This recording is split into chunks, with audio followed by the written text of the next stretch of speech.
Well, good afternoon, everybody. Welcome to this meeting of East Cambs District Council Planning Committee. I'm in the chair and my name's Bill Hunt. So we'll let a few members of the public have just come in, get seated, and then we'll move on.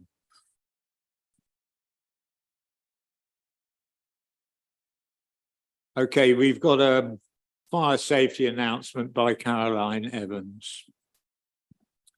Thank you, Chairman. We're not expecting a fire alarm today, so if you do hear the fire alarm sound, please leave by the nearest available exit, which is the door you came in through, back down the stairs and out at the bottom of the stairs, or this back corner here. Please don't use the lift and congregate at the barrier at the front of the car park. Thank you. Thank you very much. And now we go on to apologies and substitutions. We have apologies from Councillor Catherine Holtzman. Okay. Any substitution? No. Okay. And members, any declarations of interest? No. No, so there's no declarations of interest. We're now moving on to item number 3. And we're talking about the minutes of the 2nd of August. Has any member got any reason why I shouldn't, after this meeting is finished, sign them off as a true record? No, no. Okay, so we now move on to item number 4, which is Chairman's announcements. But one of my announcements is that I'm really very sad. Caroline Evans has been working here in the planning department and has put up with all sorts of bad behaviour and frustrating things, and she's covered them all with dignity and efficiency. And I'm very sad to say she's leaving us and going to work for Cambridge University. But she does assure me that the experiences she's gained here will stand her in good stead at the university as they learn from her. And Jasmine Moffat, however, has joined us, and we wish her every good luck, and we hope that she enjoys her stay and she finds it beneficial while she's here. Would you please, if you've got mobile phones with you, turn them off or to silent? And also, we will be planning roughly to have a comfort break in about 2 hours' time, depending how things are progressing. But please be free to use the toilets. You can go out of that door and turn left, or you can go out of that door and go straight on. There are toilets to suit everybody's needs, and if you wish to go there, please do. I think that's the final thing is, if you're talking into a microphone, will you please talk closely to it so that everybody in the room can hear? And having said that, we now move on to item 5, and that's down to the officer to make the presentation. Catherine. Thank you, Chair. Good afternoon, members. Agenda item 5 is an application for hybrid planning permission consisting of full planning permission for the demolition of 81 Brook Street and the provision of a new site and replacement bungalow, and outline planning permission with all matters reserved apart from access for the construction of up to 80 new homes, including affordable housing, public open space and associated infrastructure. If I can interrupt, I've got something recently put on my agenda, and that's a statement from a planning manager. If I may interrupt you and just let the planning manager make that statement. Sorry, Chair, just to let members know, while we were on the bus this morning, the government published a new National Planning Policy Framework update. So it's now the National Planning Policy Framework 2023. But the strategic planning manager has already been through it, and also some officers have looked at it, and it doesn't affect any of the reports that are in front of you today. We don't need to give any specific updates on the new policy. It's mainly around renewables and wind turbines and that kind of stuff. Okay. Thank you very much, and I'm sorry to interrupt you, but it was put in at the last minute. Carry on, please. That's fine. Thank you, Chair. So I've read the proposal description for members. Just to clarify that the officer report that was prepared in advance of this committee meeting sets out in full the policy requirements for this application and discusses in depth the planning balance, the purpose of the presentation today is to give a brief overview of the main considerations and to answer any questions that members may have. So the above map, just checking it's displaying. The above map shows the outline of the application site in red. And this is an aerial overview of the site, which members would have seen today.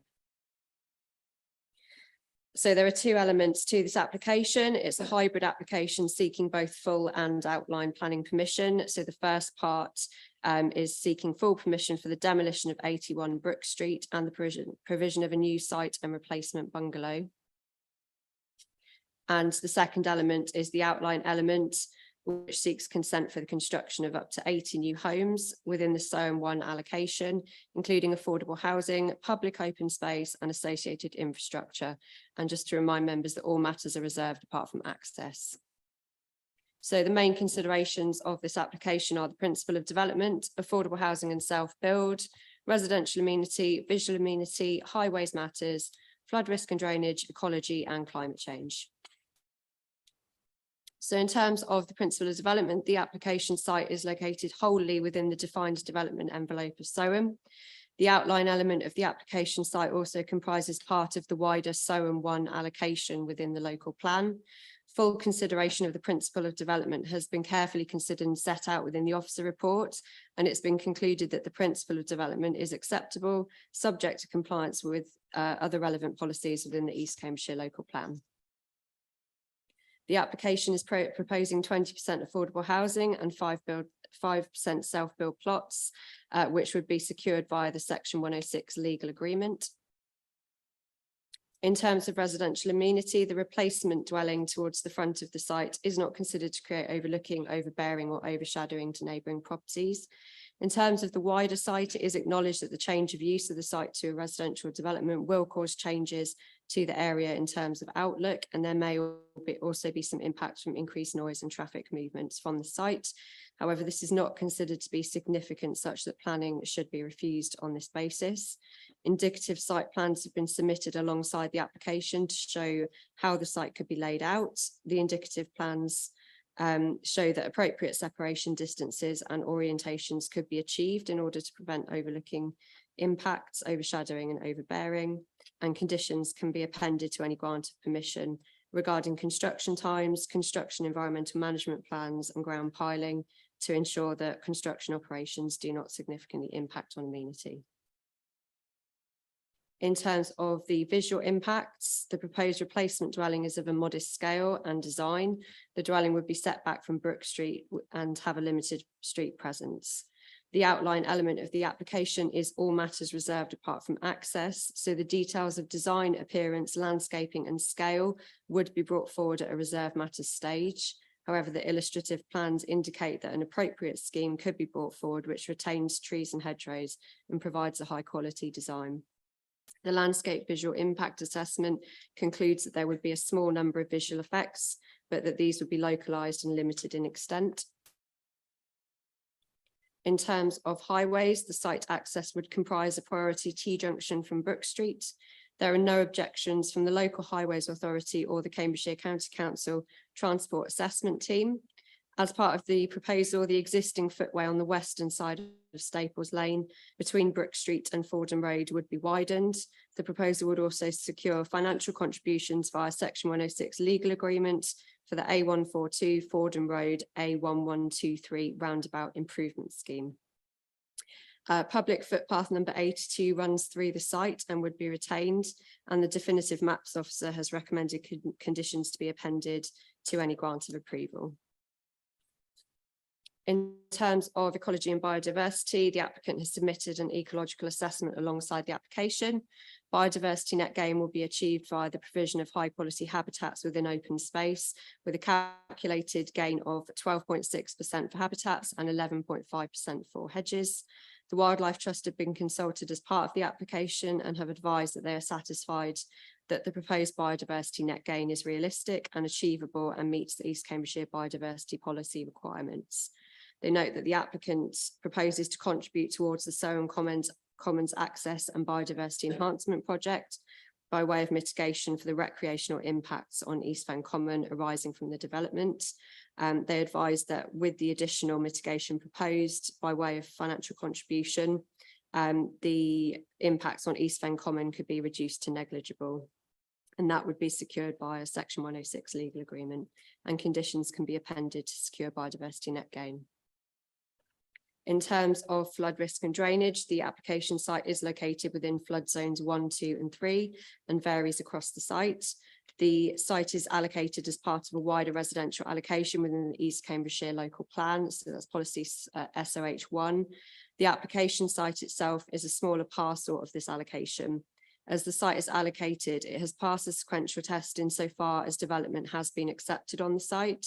The indicative layouts provided by the developer indicate that the site can be sensitively laid out to ensure that development is directed towards areas of the site at lower risk of flooding, with areas of open space directed towards flood zones 2 and 3. The Internal Drainage Board, Anglian Water, Environment Agency and Lead Local Flood Authority have been consulted during the course of the application. There are no formal objections from statutory consultees in relation to flood risk or drainage, and conditions are recommended by the statutory consultees to ensure that flood risk and drainage are appropriately dealt with. In terms of sustainability, the applicant has included an energy and sustainability statement with the application. The report sets out that a number of the key considerations would be addressed through the application of building regulation standards and developer responsibility. Based on the information submitted at this stage, it's considered that an appropriate scheme could be submitted at a detailed design stage, which maximises energy efficiency and incorporates renewable or low carbon energy sources, and that can be secured by condition. In terms of the Section 106 that is being prepared for this application, that would cover the matters of affordable housing, open space, SUDs, wheeled bins, the Surrey Common Land contribution, self-build and custom housing plots, education and library contributions, and highway improvement contributions. So to summarise, the principle of development is considered to be acceptable. The access is considered to be acceptable. The proposal would provide affordable housing and self-build plots, and it's considered that an appropriate scheme could be brought forward with regard to residential amenity, visual impact, flood risk and drainage, ecology and sustainability. And on balance, given all of the material considerations, the proposal is considered to comply with the development plan as a whole. Thank you. Thank you very much indeed. I'm a little confused. I've got two speakers, Sophie Rickson and Kerry Willett. Are you talking as a pair or are you talking as individuals?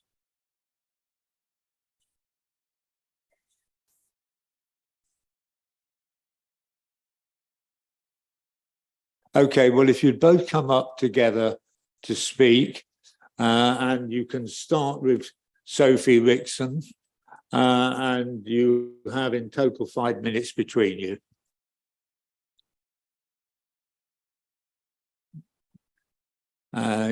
You'll see an amber warning light goes on at 4 minutes in front of you. And you need to turn your microphones on. Thank you, sorry. Okay. Plastered.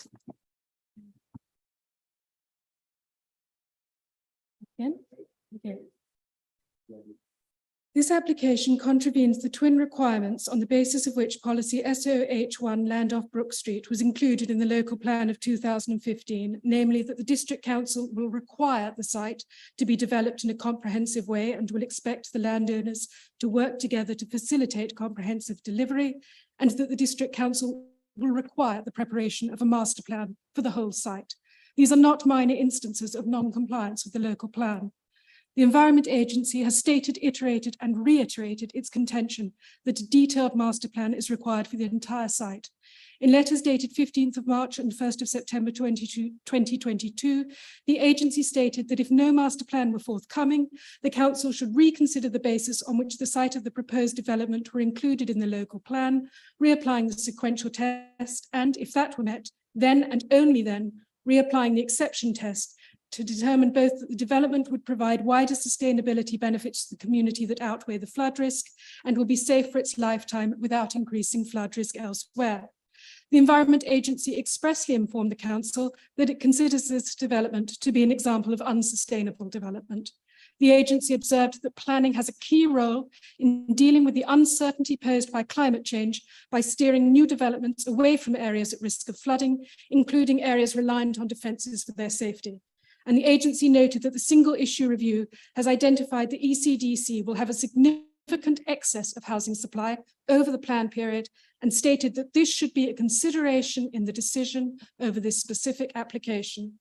On 17th of October 2019, ECDC declared a climate emergency. Nonetheless, the Planning Department, having ascertained that the Environment Agency can only issue a statutory objection in limited circumstances, being otherwise confined to providing technical opinions, elected not to act on the advice received. The DC report on the basis of which the committee is to reach its decision was only published online on 30th of August. I apologise if, owing to insufficient time afforded residents to assimilate its contents, I am in error on any point. However, it appears to me that the report employs dubious justifications, e.g. commenting that the applicant cannot produce a site-wide master plan on land they do not control, without, so far as I could find, mentioning that it was a requirement of the local plan that the applicant should control that land and so should be able to supply the master plan. The report omits crucial material, including key details of the correspondence between the Planning Department and the Environment Agency, which underlay and led to the final response of the latter of 13th of June 2023. This despite the fact that the Environment Agency both summarised the outcome of that correspondence in its response of 13th of June and appended the correspondence thereto. I think it is imperative the committee read that correspondence, which I found deeply concerning. Thirdly, the report reaches questionable conclusions. The local plan stipulated that any development proposal demonstrate that the flood risk on the site can be adequately mitigated. The report duly claims that the applicant has satisfactorily demonstrated that flood risk on the site can be adequately mitigated. But this is surely contradicted by the final response of the Environment Agency, which concluded that the applicant would need to provide further information to ensure that the proposed development can go ahead without posing an unacceptable flood risk to itself and SERM, and requested the inclusion of a condition, number 42 in the report, stipulating provision of a scheme which would, for example, manage the residual risk of flooding from SERM load so that no properties would flood on site and there will be no increase in risk of flooding now and in the future. Whilst development of this portion of the site would demonstrably contravene the requirements of the local plan of 2015, the fact is that the site in its entirety should never have been included therein due to its sensitive proximity to the common. The application promises a financial contribution towards the Commons Access and Biodiversity Enhancement Project to mitigate, that is, lessen the impact of the development. But the very need for mitigation demonstrates that the development will be incompatible with provisions of the local plan cited by CPRE, namely Policy Com 5, Policy Growth 3, and Item 8 of the SERM division, which pledges to protect and enhance the unique green setting of SERM, including the Commons. ECDC cannot both grant permission for this application and abide by its own local plan. It must choose. Well, thank you. I've now got Kerry Willett. Now you logically have 30 seconds, which probably isn't enough. So I'm going to give you 2.5 minutes. And if you'd like to proceed now.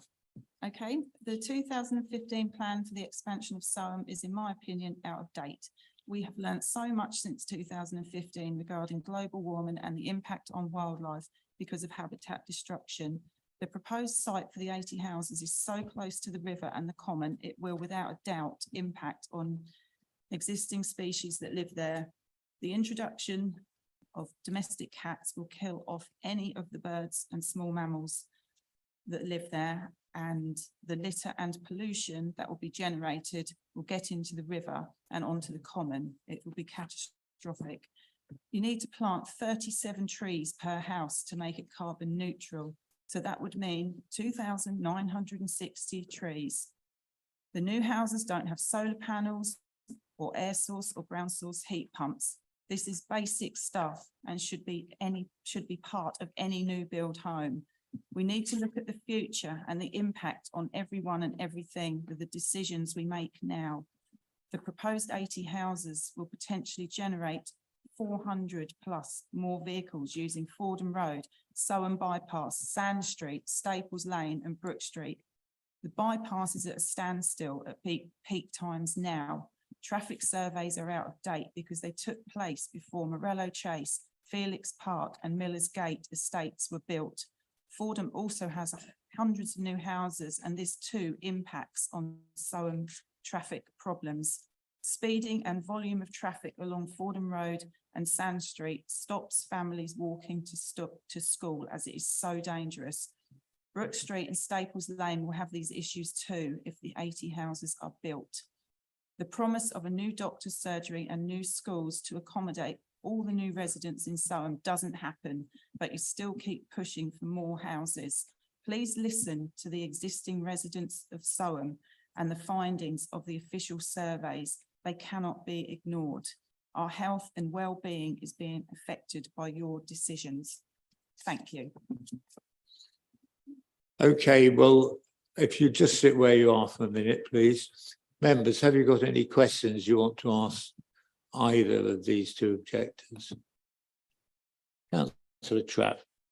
Thank you very much, Chairman. Are you residents nearby the proposed development or not? Yes. Is there any risk? I mean, have you noticed any flooding or yes. drainage? Yes, indeed. I mean, if you. Could you explain, please? Absolutely. If you look in the neighbours' objections, you'll find photographs of flooding in the area submitted by one resident. Another had foul sewage rising in his toilets and had to call out Anglian water. Please read the objections. So many of them talk about the current flooding and the risk of future flooding. You can't walk on the common in winter. It's flooded. And 10 years ago, I used to run there. Now I never go in winter because the water rises above your ankles. Is that the common on which the proposed development will be sited? The proposed development is opposite, immediately opposite the common. The river separates them. Yeah, the load separates them. Okay, and is there flooding on this side of the river as well, do you think? Is there? Have you noticed it? Residents have referred to it in their objections on the actual site. They said there's flooding, yes. Okay, thank you very much. Much so. Members, anyone else? No. Okay, thank you very much indeed. We now have, you can go back to your seats, sorry. Oh, sorry. And thank you. We now have a statement to be read by Caroline Evans from Kathy Clark. Thank you, Chairman. Can I start by saying that I moved to Soham in 1978, 45 years ago, from the concrete jungle of London to the countryside. I now seem to be back to living surrounded by concrete again. This precious piece of land with a wonderful view at Loftus Bridge has been enjoyed by so very many people over several years. This untouched piece of land is obviously home as well to wildflowers and wildlife. You are taking away this pleasure from the community and the opportunity for children to understand nature and appreciate it. Mental health is another issue. People need to be able to get away from the stresses of life. It will be sorely missed. The ground you're planning to build on is constantly wet, and in the winter months, waterlogged to the point of even wearing Wellingtons is no help. I presume to build houses on this area will require tons of concrete. Where will this water then go? It will probably amass in another field nearby, causing more problems. Will your new housing development have problems with subsidence a few years down the line? It is well known that Soham's sewage system is currently working flat out. Are you planning to help with the upgrade of the old system? Brook Street has for several years been used as a rat run, mainly due to the fact it runs parallel with the main Fordham Road. The increase in traffic from your proposed development, plus the new development at Felix Park that is almost complete at the Regal Lane end of Brook Street, means a constant flow of traffic in Brook Street, which for a residential side road is unacceptable. Also, has anyone thought about the infrastructure of Soham with all these new builds? The Staplow Medical Centre in Soham not only has to deal with Soham, but many surrounding villages, Fordham, Wickham, Isleham, to name a few. We have one small dental practice, and again, it has to deal with Soham and the surrounding villages. Schools are another major concern. Thank you. Thank you. We've now got Rob Snowing, if you'd like to come up. And you can take your time, Mr. Snowing, because you've actually got 2 minutes in credit. So you're 7 minutes between the pair of you.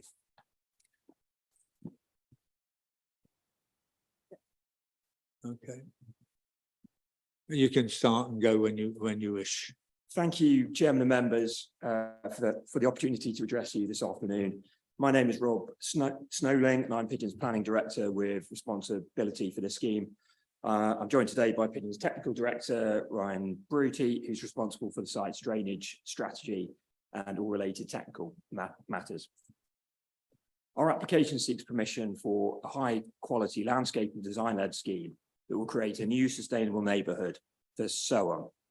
It will deliver a high-quality public realm together with buildings that incorporate the best elements of the local townscape while retaining the site's existing landscape features and providing extensive areas of amenity space and green infrastructure. An extensive benefits package, including a high-quality linear park along the banks of Soham Lode, approximately £400,000 of community infrastructure levy funding for local infrastructure, including contributions towards the new Staplow Medical Centre, together with financial contributions of approximately £900,000 for schools and libraries, and improvements to Soham Common and the Fordham Road A1123 junction, will ensure that the scheme provides benefits for the wider town, in addition to much needed new homes.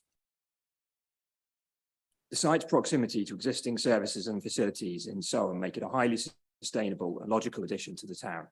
It forms part of a larger allocation in the adopted local plan for approximately 400 homes, and we've designed the scheme to ensure that the wider allocation can come forward as a comprehensive and connected new neighbourhood.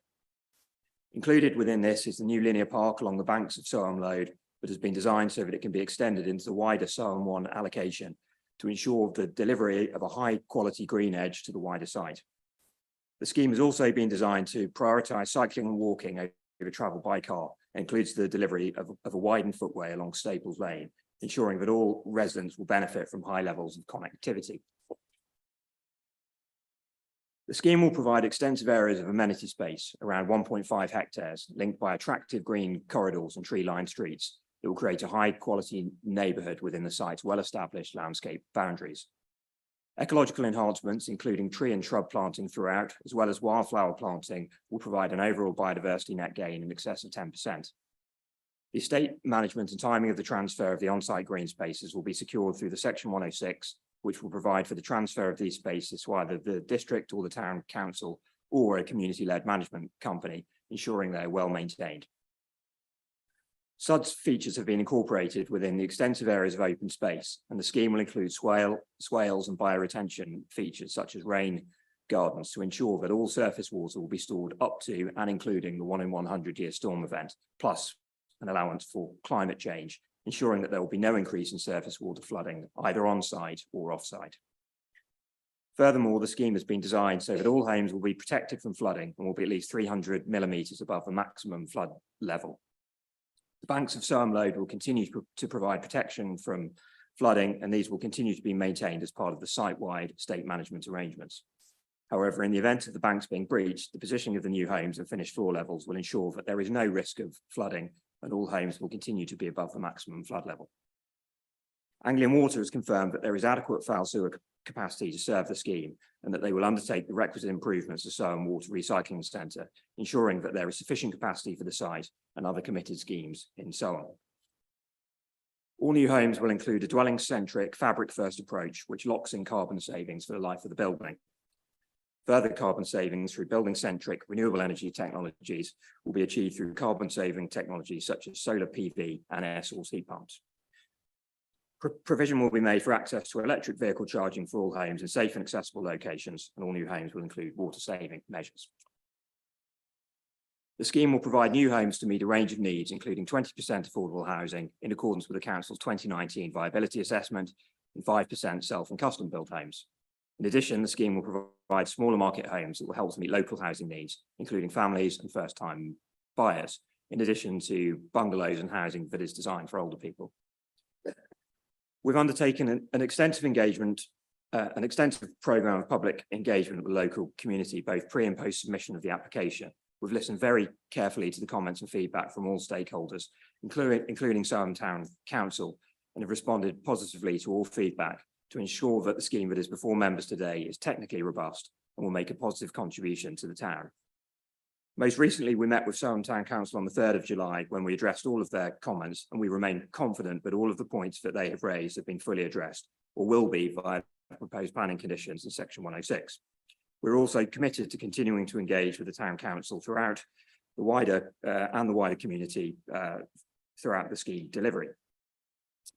We're committed to working with the council to ensure the timely delivery of the site, which is free from constraints or the need for any significant enabling infrastructure. In conclusion, land off Brook Street will provide a high quality landscape and design led sustainable new neighbourhood for the town with an extensive package of town-wide benefits that will provide a long-lasting positive contribution to the town. Thank you for your consideration. We'd be very happy to answer any questions that members may have. Thank you. Well, you needed your extra time, but well done. Is your colleague, have you got any statements you want to make? No, I'm just here to assist Rob and answer any questions on sort of more from technical side. Okay, that's fine. We have, I know I've already got one question from Councillor Brown. Thank you, Chairman, and thank you, Mr. Snowling. Straightforward question to start with. Why have you chosen not to bring forward a comprehensive plan for the wider scheme? Thank you, Councillor Brown. So as part of our application submission, we've included illustrative plans to show how the application that's before members today can fit in as part of a connected neighbourhood on the wider Soham 1 allocation site. The land upon which the current application that's before members today is on the land that the landowners that Pigeon are working with control.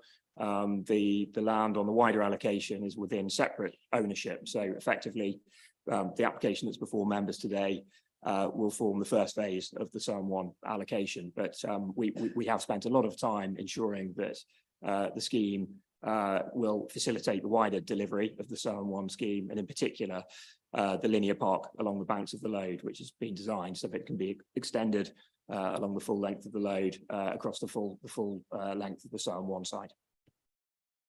Hopefully that answers your question. Members. Okay, Councillor Trapp. Thank you very much. I noticed the scheme has 20% affordable housing, whereas the local plan is really for 30% or more. Why is only 20% being done here? Thank you, Councillor Trapp. From the outset, and as part of the pre-app discussions that we've had with the council, it was agreed that 20%, in accordance with the council's 2019 viability report, would be an acceptable level of affordable housing to be delivered on the site.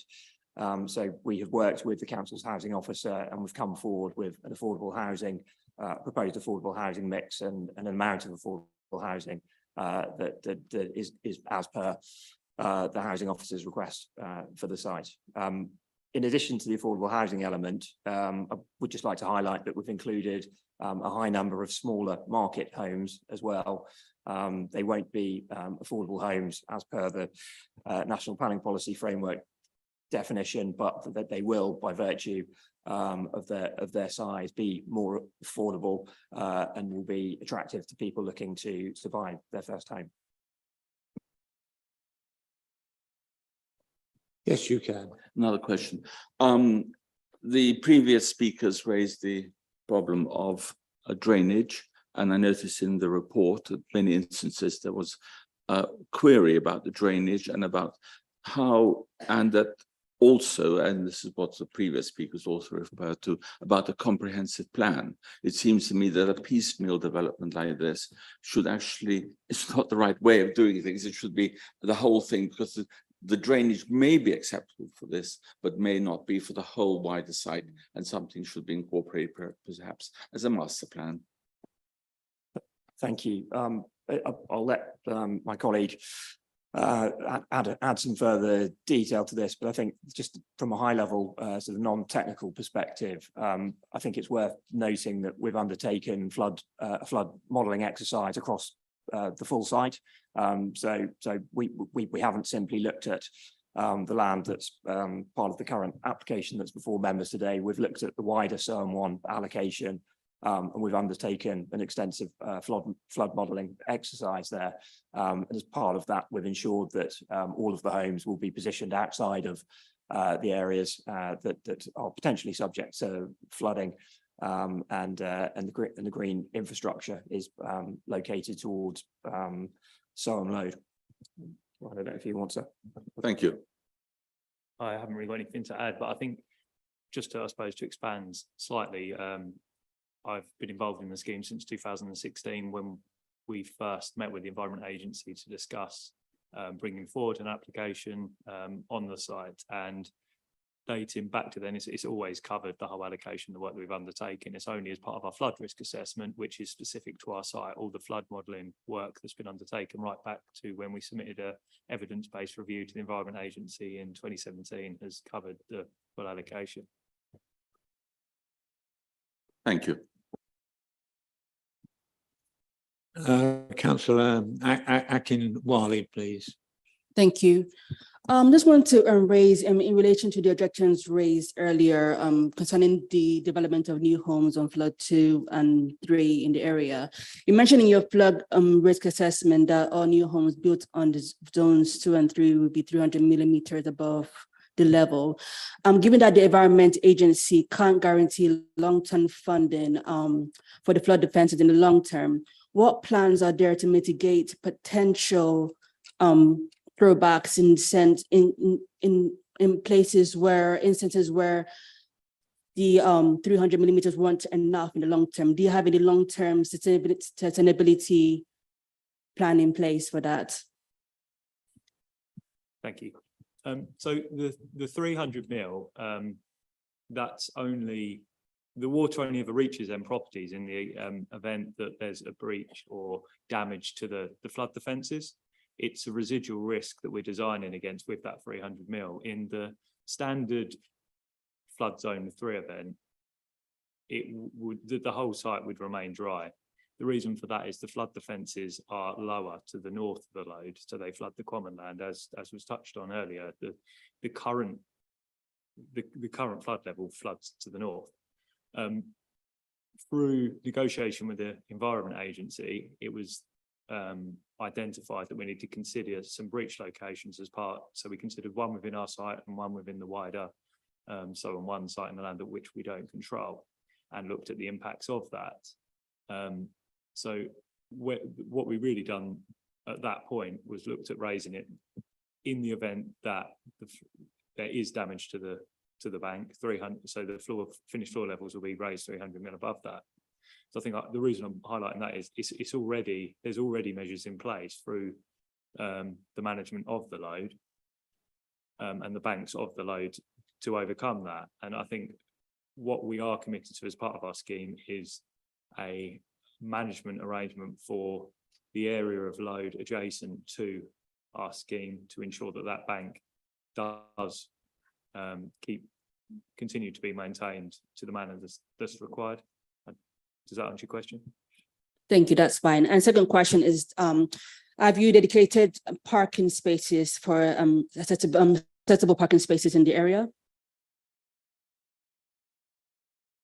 Yeah, so we've designed the scheme to exceed the council's parking standards for the site, albeit I should say that that's a detail that will be confirmed as part of a subsequent reserve matters application. But the illustrative master plan that you will have seen in the material that was included in the case officer's presentation, that has been designed with car parking that exceeds the council's parking standards. Thank you. We've got Sophie Rickson has said that the Environment Agency have said that there's unsustainable flood risk on this site. You're not saying that. You're saying you've covered all the problems. Could you just add something a little bit, because it may, at the moment, members may be a bit confused. Yes, no, thank you, Chair. I'm happy to do that. I think there may be a little bit of confusion in terms of there have been a number of Environment Agency responses, as my colleague touched on, we've been having engagement with the Environment Agency for a number of years on the scheme.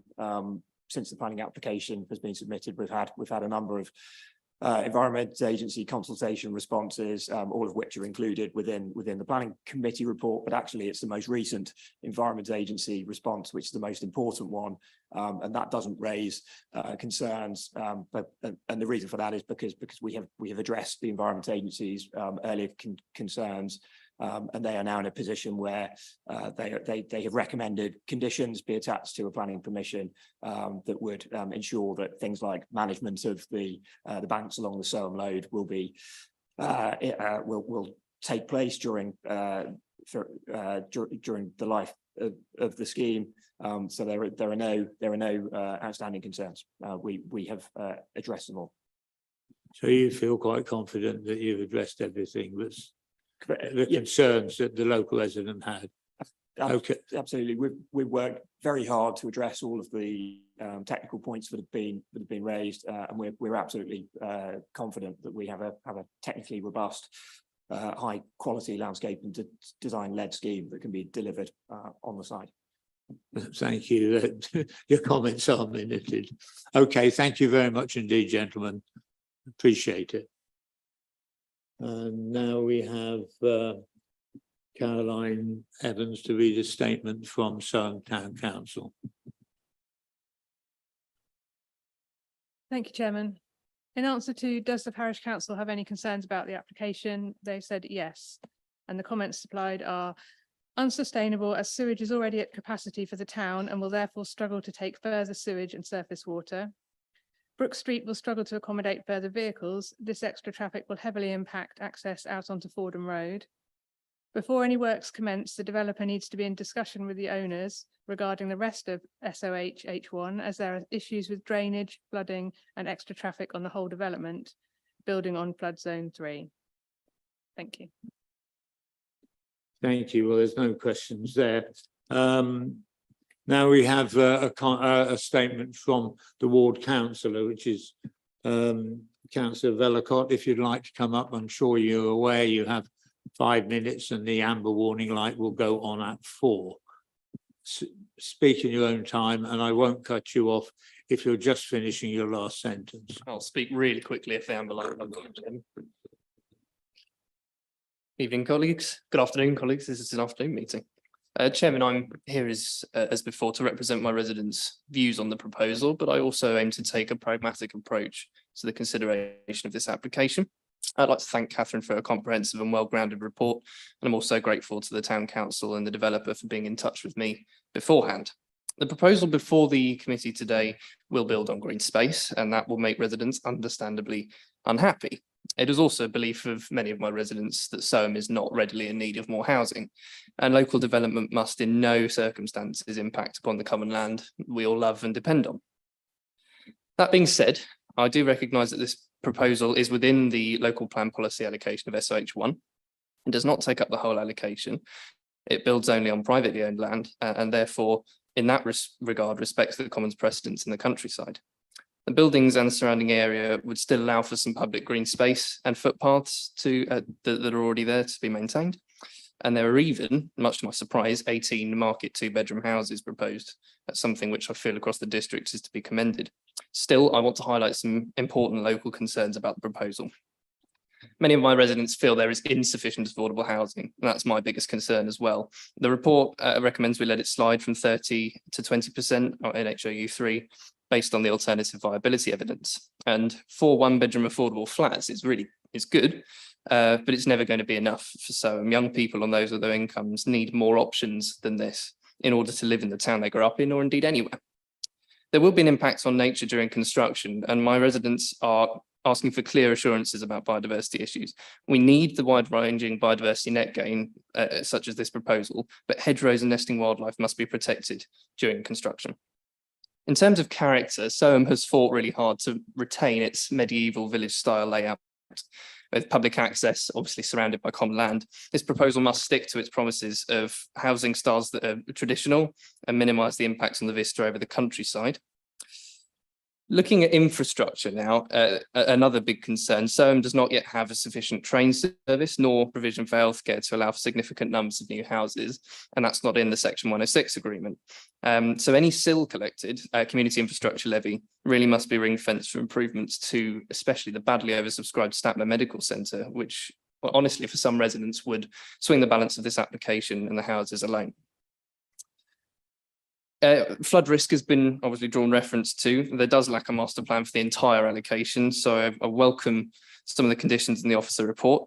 Developers must, and I feel to some extent have demonstrated that in the event of river flooding, no part of Soham will be adversely affected in the long run.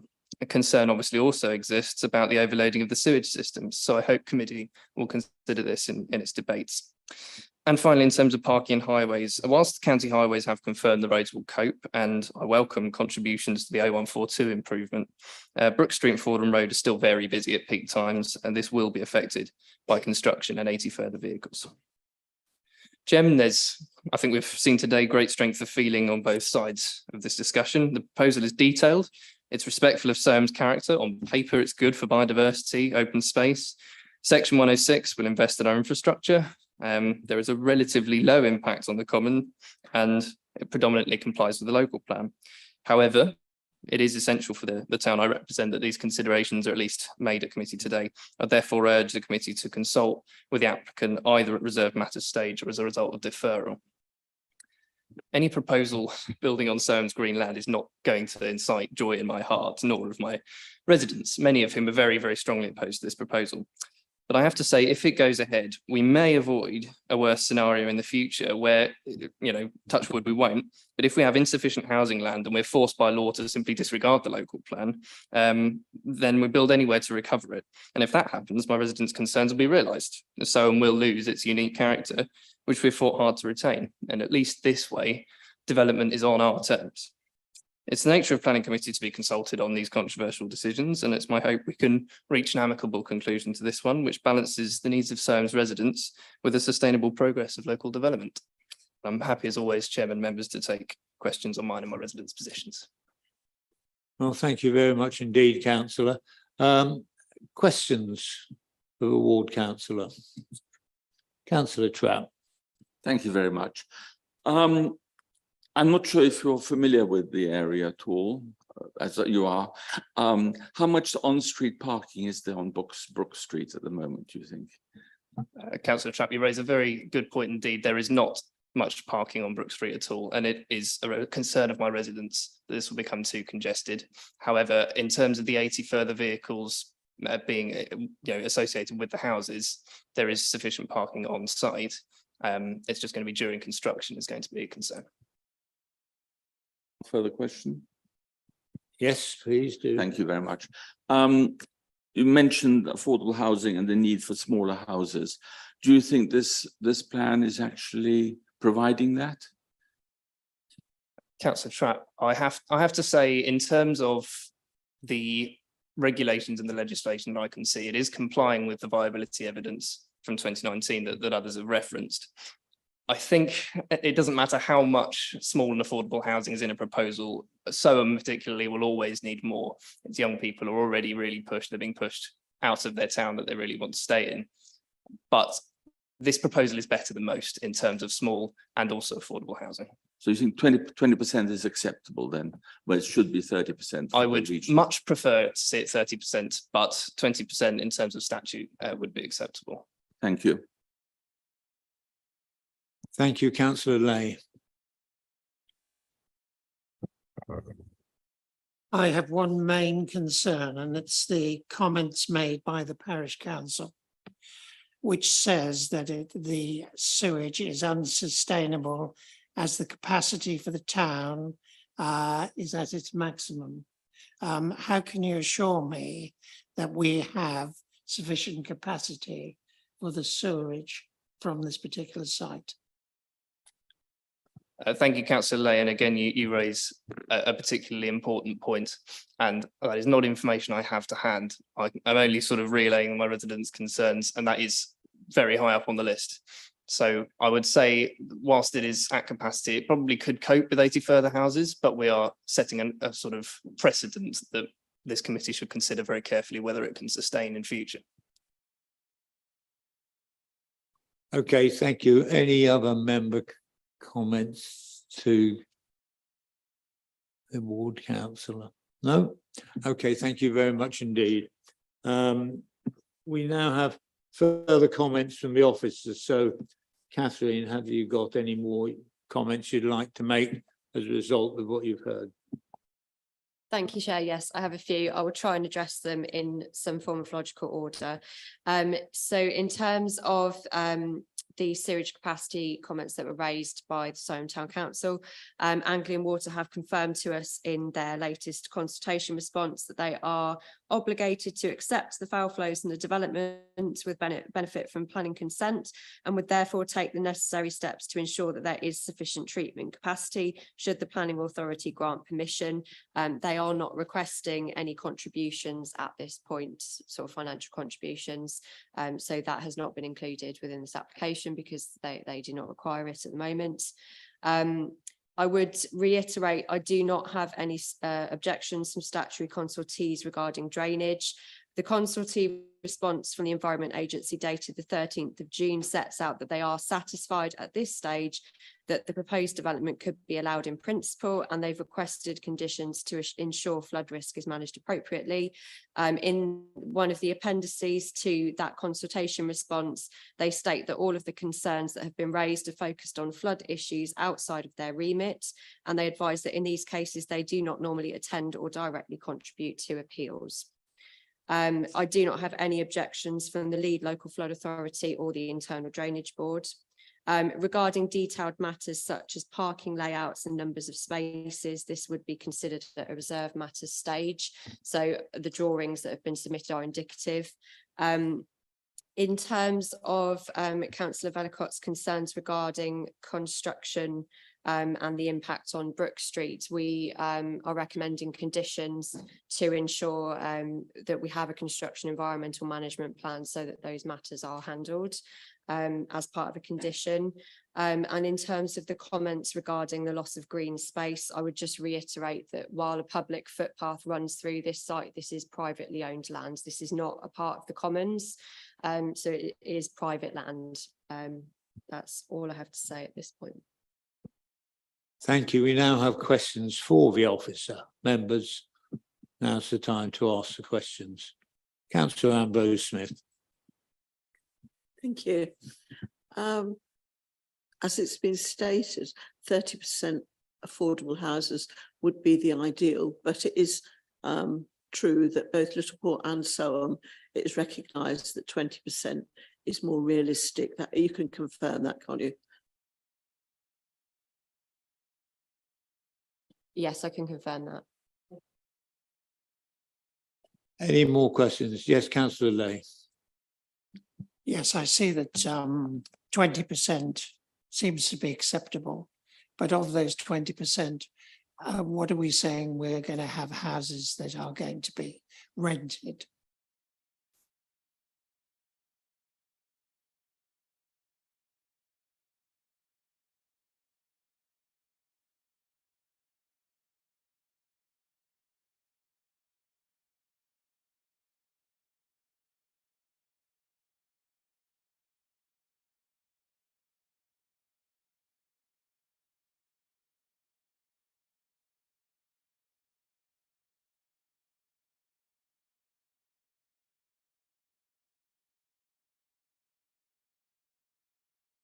Sorry, it's a big report.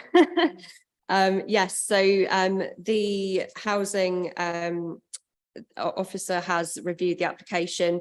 The 20% affordable housing would be split between 77% rented and 23% intermediate housing, and they've looked at the indicative information and they're happy, and that would be secured by the Section 106 agreement.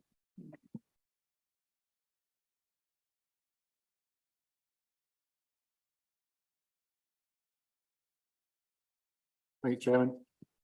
Catherine, thanks for this. Thanks for all the detail in the report.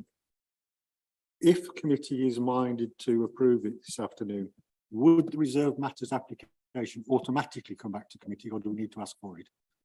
That's a matter I probably should have stated in my additional comments. If members are minded that they want to approve the application, they can request that the reserve matters application is brought back to committee automatically. It wouldn't automatically come back to committee on its own. So if that is the feeling today, we would need to record that it's to be brought back. Thank you. Members, more questions. Councillor Trapp. Thank you very much. Sorry, it's such a very long report, I may have missed it, but in my looking at it, it seems that the page 23, the Environment Agency comments are the latest ones that they have submitted. Is that right? The latest comments are from the 13th of June. Yes. Yeah. But there is concern there about, first of all, they're talking once again about the master plan, which isn't here. And also because it needs a sequential approach. So having a master plan means you're going to have a sequential approach, which seems to be the right thing. It doesn't reflect how the wider development could come forward. So there seems to be misgivings there from the Environment Agency. Yeah, so if I just set out what I said previously, and if you need any further clarification, let me know. So at the end of the response, I've got the full response here if you would like to see that with the appendices. It's dated 13th of June. It sets out towards the end of that response that they are satisfied at this stage that the proposed development could be allowed in principle. They've requested conditions to ensure that flood risk is managed appropriately and within the appendices to that consultation response, which they won't appear within that report. They're online. They've been available online since they were received. They have stated that all of the concerns that they've raised are focused on flood risk issues outside of their remit. Thank you. Is that that's all the questions I think for the officer? So we go on to general debate. Members. Okay, off we go. Thank you, Chair. With this at the moment, I have no problems in approving the demolition and the access being fulfilled, so long as it does come back for approval when the main builds are required. Otherwise, I can't go and approve it. So you're in favour of the proposition, but you want the matter to come back here for reserved matters. That is correct, Chair. Okay. Other members, thank you. Other members. Councillor Yes, Lay. I can only agree that I would accept this going forward, provided that we have the full plans coming back to this committee for approval. So is that the proposal from either of you two? So that's a proposal, and that's a second. Is it will continue the debate, but we made a note of those two. Okay, Councillor Whelan. I have concerns on the access road of 80 houses going onto Brook Street. When we were out there today, obviously there wasn't many cars around. There were not many parked cars around. It has been stated that it's used as a rat run. I am concerned that putting potentially another 160 cars coming off that site would cause problems, especially around that area where there's a pub. And that would be a main concern of mine, that it's just, not safe. Okay, any more matters of debate? Councillor Trapp. Councillor Trapp, you make up for the other's silence. Thank you very much. Undoubtedly, yes, it is in part of the local plan. It is part of the development needed or is designated for so. I'm really concerned about the flood risk here. And there's several issues which actually concern me. One is the flood risk here, and there is significant flood risk for some areas of this development. I think I also regret that there isn't a master plan, because the whole thing could be taken together in one stage and saying how the whole area should be developed, which I believe this is only part of the land. I'm also concerned that only 20% affordable housing should be done, and I'm not sure why we allow Littleport and Surham to have only 20% when both places are crying out for more affordable housing. And also, I am concerned about this is not going to be just 80 dwellings here. It's going to be a bigger plan. And I don't see how all of it will be going on to Brook Street in the first instance. And I don't see how Brook Street can actually contain so much traffic, particularly in the morning. And I noticed this morning when we went there that there were cars parked on the street. It will be, I think it will be difficult. I think really using Brook Street or Brook Lane or whatever, Brook Street, I think, as the main vehicular access is going to be a problem. And I think this ought to be deferred, actually. I would actually say it is not comprehensive enough. Councillor Goodall. Thank you, Chair. Just to answer Councillor Trapp's question about 20% for Littleport and Surham, that I believe the reason being is that house prices are generally lower in those two villages, or town and village as was then, by both towns now. But because the cost of the housing was cheaper, it was felt that 20% would be better rather than 30%. Normally, that would be considered a comment the chair should make, and of course, I agree with you totally. That's the reason, and that's why it is like that. It would be nice to get 30%, but that's just not realistic. So, members, debate anymore. We have a proposal. We have a proposal from Councillor Goodall that we accept the officer's recommendation, but with the proviso that it comes back here for reserved matters discussion. And that has been seconded by Councillor Lay. I only seem to have one member who is possibly against that, so I think it's appropriate to go to a vote. So will those who agree to the proposal by Councillor Goodall please raise their hands?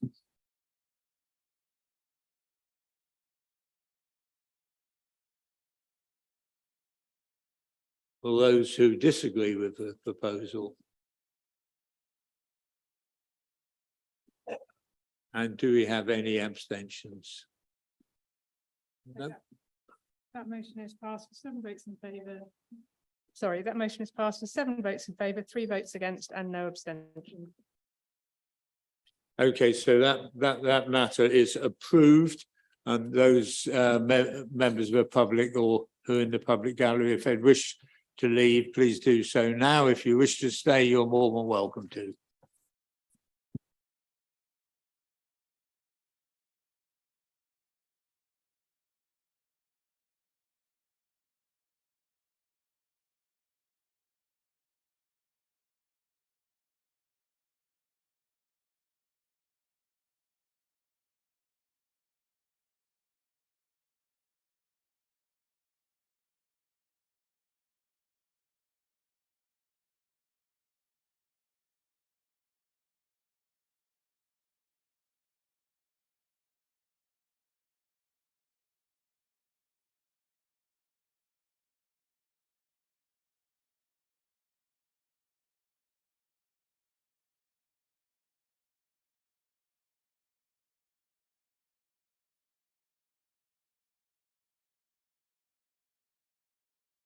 Okay, when you're ready, Gavin, off you go.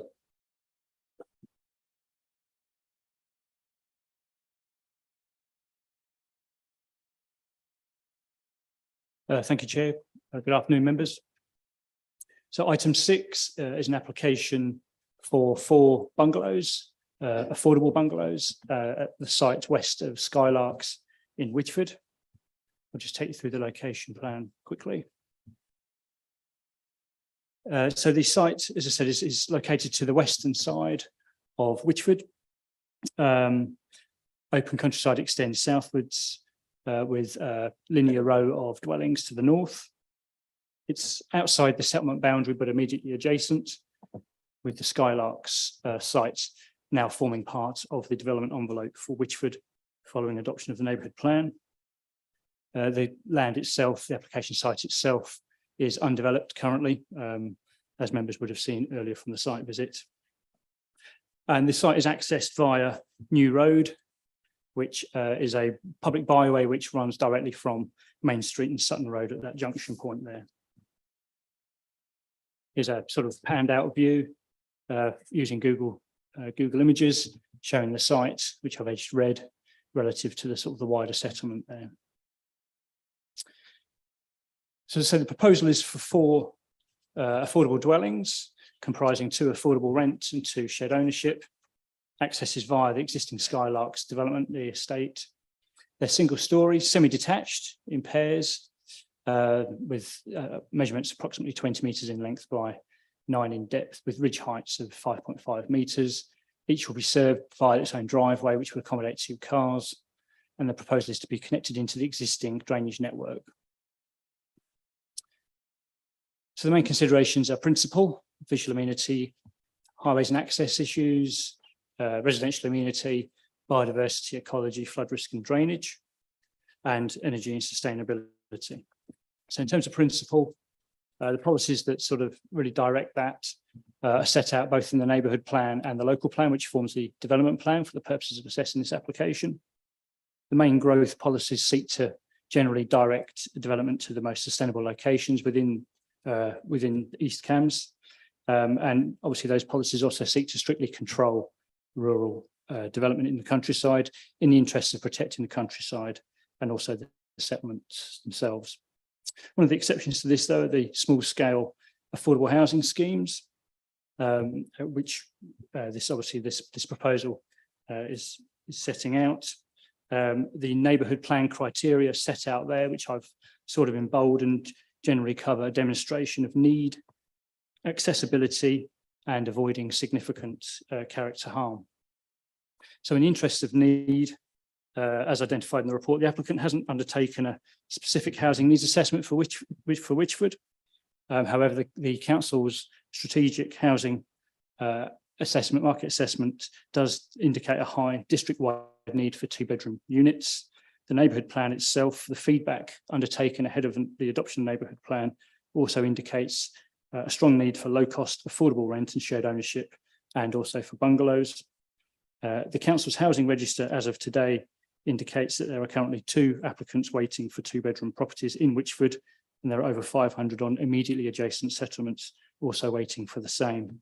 So therefore, it's considered that there is strong evidence of demand and that the development itself would not exceed that demand, which is a criteria set out in the neighbourhood plan. In terms of accessibility and connectivity, obviously the site sits immediately adjacent to the settlement boundary. It forms a small extension to the existing Skylarks development. The original Skylarks development wasn't refused on the grounds of poor connectivity. This application is to be considered under those same policies. And therefore it'd be difficult to conclude that this is not sustainably located also. In terms of retaining the affordable housing in perpetuity, another criteria requirement of the policy, the applicant has agreed to enter into Section 106 agreement in order to secure the affordable housing and to secure it in perpetuity for those with relationships with Whitford, located either within or with, say, related to Whitford itself. In terms of impact on the countryside, so it sits immediately adjacent to Skylarks development. You can see indicated by the yellow arrow on the bottom slide there. It's considered to relate more to the built settlement than it is to the open countryside due to its sort of juxtaposition relative to the existing Skylarks development and the dwellings along Sutton Road there. It's low scale, which would limit its harm, and suitable materials can be secured in order to ensure that it sort of beds in well with the existing built form of that area. So in conclusion, in terms of principle, it's considered that the development plan policies, both within the neighbourhood plan and local plan, when considered as a whole and guide affordable housing in rural areas, supports the principle of this development. In terms of visual amenity, as we've just set out, it's considered to accord with the sort of general built form in the area. It comprises low scale development and therefore to assimilate well in amongst the existing Skylarks development and those houses fronting onto Sutton Road. Materials and boundary treatments are yet to be agreed, but it's considered that appropriate measures could be secured through condition, which would further enhance its appearance and would assimilate well into the existing settlement. As I say, it's considered to relate more to the built settlement than it is to the countryside, and therefore its impact on that countryside is limited, and it would complement and enhance the character of the area in general, having regard to the development plan policies and those in the NPPF. In terms of access and highways, obviously the Skylarks development, which would ultimately serve this development, is already served by sufficient access. There are no highways objections to the scheme. There are sort of adequate provisions in place for waste collection and manoeuvrability within the site. Each dwelling, including those that exist as well as those proposed, would be served by 2 parking spaces each, which is considered to accord with local plan policies. In addition to that, the yellow marker on the plan, which has moved slightly from the slide that was on there, it should be slightly southwards, is the bin collection area, which currently serves the development, which would also serve this proposed development. And the refuse team have confirmed that it's in use, and they regularly retrieve wheel bins from this location. In terms of amenity, it's considered that there is adequate separation distance between the proposed development and existing residents.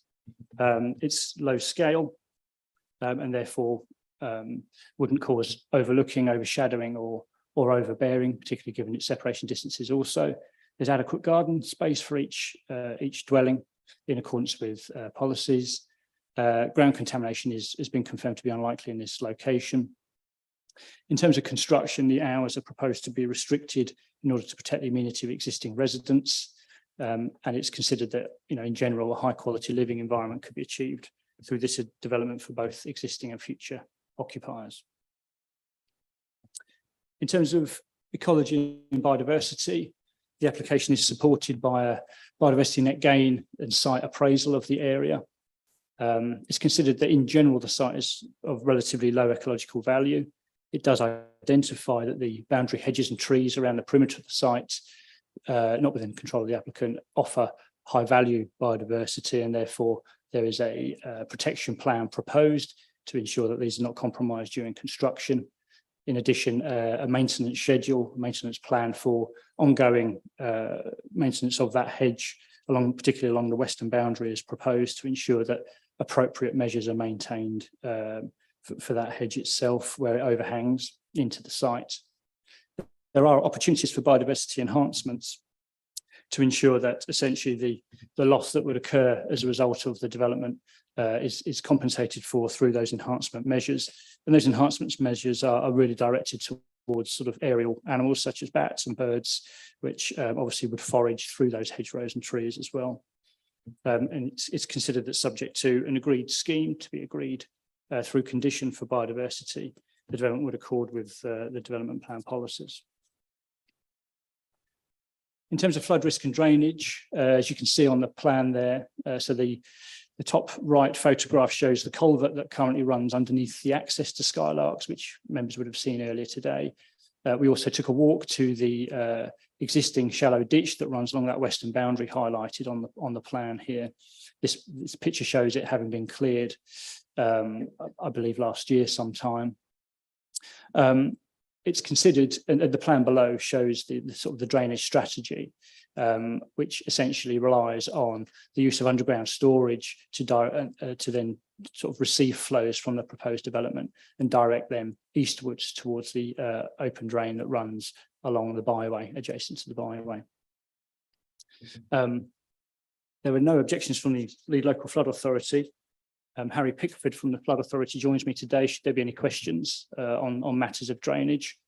There is an objection from the neighbour adjacent in terms of responsibility for that drainage ditch, and also obviously the hedge and trees as well, which is referred to in the updates that members would have received. It's considered there is a suitable management strategy that could be secured to maintain that ditch and the wider drainage strategy for the site through a condition which is set out in the report. Ultimately, it's concluded that development would not increase flood risk to the area, and actually management of that ditch may benefit future flood risk in any case, but ultimately it accords with the policies that direct these matters, flood risk and drainage, in the development plan.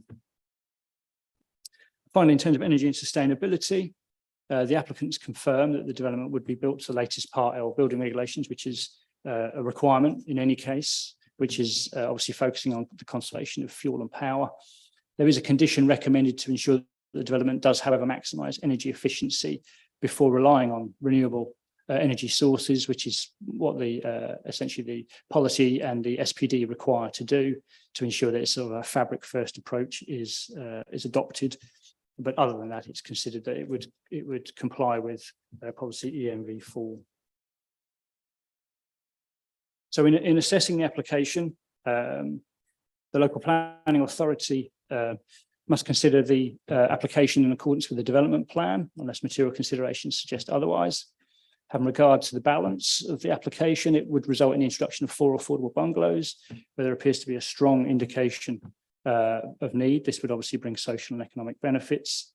It would be built to M42 standards, which is accessible and adaptable homes, which would obviously ensure the longevity of occupiers to assist them with sort of retaining and living in the homes for longer. There's considered to be little harm in landscape terms and to the settlement pattern in general. Biodiversity net gain is a challenge, and that's obviously weighs slightly negatively towards the scheme. But opportunities do exist for enhancements, again, with the focus towards bats and birds. There are no significant technical issues subject to those conditions aforementioned, and it's considered to accord with the development plan when taken as a whole and constitute sustainable development, subject to the Section 106 agreement yet to be secured and conditions as set out in the report. Thank you. Thank you very much for a comprehensive report. We have objectors, Sue and Duncan Anderson Margits, if you would come up, please.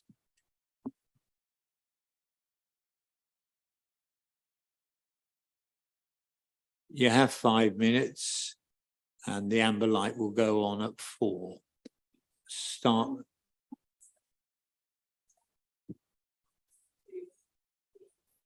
Dave, if you've got those, please do it now, and we won't start the clock going until you've finished.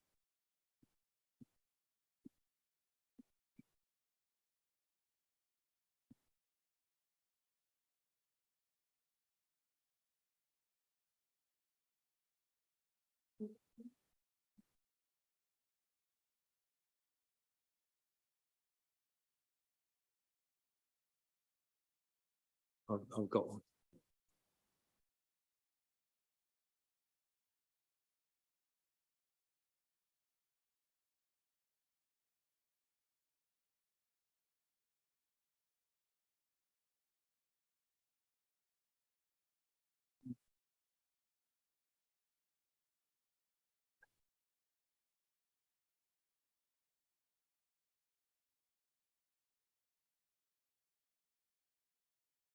Okay, off we go.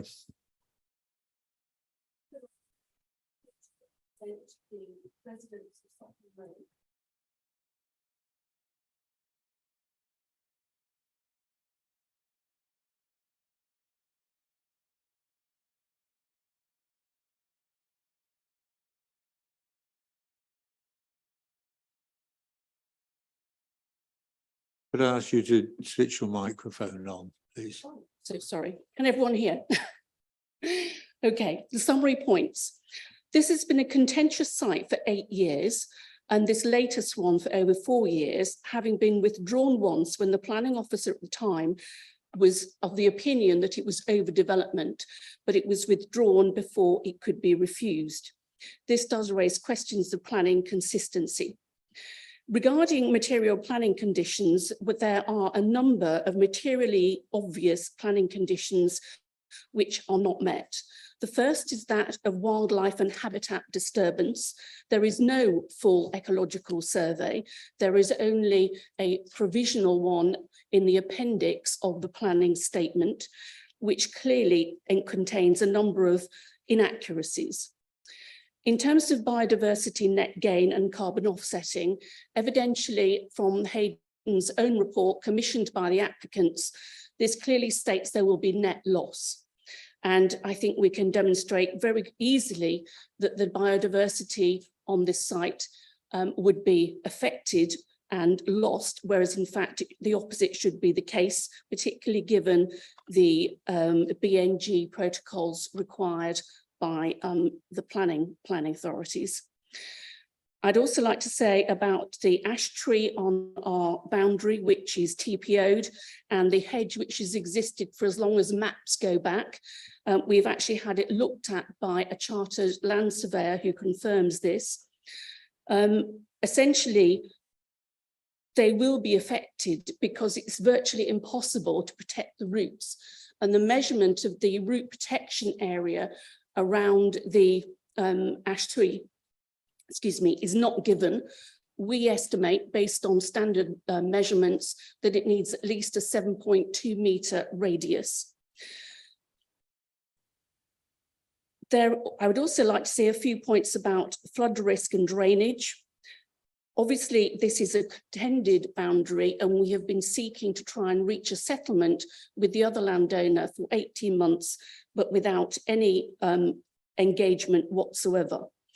So I hope you will be able to conclude with us that this is an inadequate application and there is no housing need required. Witchford Parish Council continue to object, even though they were unable to be represented here today because of procedure. So to talk about wildlife and habitat disturbance in particular, the lack of full ecological survey is necessary. The one that is presented is evidentially wrong. Bats roost and feed along our hedgeway every evening. And according to advice from the Bats Conservation Trust, this is ideal habitat. The report states there are no watercourses, where in fact there are 3. There are lizards and newts. Only yesterday, our neighbour at number 7, which backs directly onto this proposed site, posted pictures of a common lizard in his garden, and he has newts in his pond, and there will no doubt be others in the vicinity as well. Our 250 metre hedge, which has been there in perpetuity as far as we can tell, is a rich and diverse habitat for bats, birds, mammals, amphibians and insects, and we believe a full ecological survey would show it to be that it should not be disturbed. Hayden's report clearly states that BNG would be negative. We believe this runs contrary to those principles, and it is not just unfortunate, it is unacceptable. Clearly, the TPO ash tree needs to be preserved, but we notice that already the ivy, which their own report, their own AIA suggested should be retained if at all possible, has miraculously and mysteriously died. As far as flood risk and drainage is concerned, we are all very concerned, those of us who live to the west on Sutton Road, because flooding incidents have increased over the time that Skylarks has existed, and lots of evidence has been provided to the lead local flood authority, who initially objected.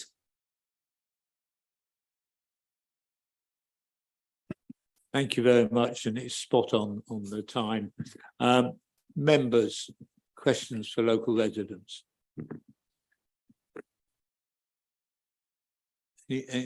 Councillor Wilson? Yes, whereabouts do you live on the map? We live next door to the proposed site at number 13. On The yes, western boundary. to the western boundary. Yeah, Thank you. it's a small holding. Councillor Trapp. So the hedge is it the hedge between you and the proposed site? To whom does the hedge belong? We believe it belongs to us. It runs from the north on Sutton Road right down to the bottom of our land to the south. But the ditch seems to be on the land land associated with the site. That isn't clear. We've had an opinion on which we are prepared to reach an agreement, but we have had other opinions which place it firmly in our ownership.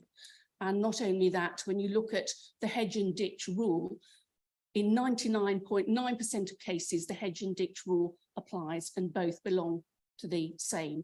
And our chartered land surveyor was of the opinion that the ditch would have been dug at the same time to prevent surface water runoff, because the contours of the land are from east to west, going on to the neighbouring land and flooding it. So it'd be the water runoff would be from the site, present site, to the ditch. It does, and then the ditch takes it forward into the culvert along the south side of Sutton Road. Okay, but what I understand from the planning officer was said this morning, the drainage over now half the site, roughly, which is all the hard drainage, would be going sideways into the. It would be going east, yes. Yeah, it would be going east. So the- you'd actually have half the water going onto that ditch. At the end of the day, you've got two very large footprints for bungalows being created on what is very high flood risk land. And surface water now already floods us going west, so that we have absolutely no confidence in the drainage system that currently exists because it already doesn't work, which is why we've got two people objecting on Skylarks itself, because it doesn't work. And the way that it was constructed at the time was not in accordance with the plans submitted. And what has happened is that a sump has been created at the entrance to Skylarks. Water doesn't drain away. The effect of the bungalows would actually be to accelerate water runoff. And there's actually no natural buffer, no natural retention for water on the site. This actually accelerates it. So yes, some does go west, some does go east, but because it's accelerated rather than retaining it, it actually increases the risk of flooding. I would also suspect that any prospective residents of these four bungalows, one of which encroaches so close to the ditch that it could erode it, will get flooded gardens because it is precisely sitting right on top of the highest flood risk area. Thank you very much. Other members' questions? Councillor Whelan. How many bats do you sort of think are around in the area? Well, without being a qualified ecologist, but we'd very much like somebody like that to come along, we can see probably a dozen bats every evening coming out of the hedge and feeding along our hedge, but we don't know how many you can see from the other side because we don't go on it. Okay. Okay, I think that's it. Thank you very much indeed. Thank you. And we now have Philip Kratz on behalf of the applicant. I think you know the routine, Mr. Kratz. I think the members might know me, but for those that don't, I'm Philip Kratz. Hello. I act for the Cambridge Housing Society on this application. It's a modest and bite-sized application. It's not another 80 dwellings off Brook Street or 100 and this and 200 and that. I always used to say, especially when I was here, that if only every single one of our villages had 3 or 4s, you wouldn't have to be looking for the 80s and the 100s. And this one quite clearly is the conclusion of the development of the Skylarks development. It was always intended that it would be concluded on this piece of land. It's in order for overdevelopment to have any traction, you have to say, well, it's overdevelopment giving rise to. and it might be overlooking, it might be other loss of privacy, it might be overshadowing, it might be overbearing. But in this case, with bungalows that are very modest in size, there's no overlooking, there's no overshadowing, there's no domineering appearance, there's nothing. The Cambridge Housing Society, it's worth just having a quick think about their credentials, if you will. Obviously, they're well known in the area, probably the largest local housing association, 7,000 plus residents in 3,000 plus dwellings, plus social care facilities as well, expanding its vision to include caring for those throughout the life cycle. It has a turnover of getting on for 35 million and housing assets worth about 275 million. It's governed by a board drawn by local people. And the point is there are 300 staff and it's exceedingly well managed to the very highest standards of customer satisfaction. Now, as I said, this scheme is for four bungalows. Just to rise to some of the things that have been said about it, it's quite possible that bats forage in this area. To think that they would roost here when there's plenty of good loft spaces to roost in is almost too silly for words. But we all have bats. I have bats. I live right in the middle of Ely, and I have bats. So far as the drainage goes, if only schemes such as the A14 extension and HS2 had their drainage looked at in as much detail as this scheme, because it's been examined, the lead local flood authority, for what it's worth, the Environment Agency, the Internal Drainage Board, the award ditches man at the council, and everybody else agrees that this scheme is beneficial in terms of surface water drainage, because what it's doing is picking up the water and taking it from west to east. And that has been to the benefit of everybody concerned. In terms of the ownership of the hedge and the ditch, in many ways, of course, that's a red herring, but they always teach you at law school not to ask a question that you don't know the answer to.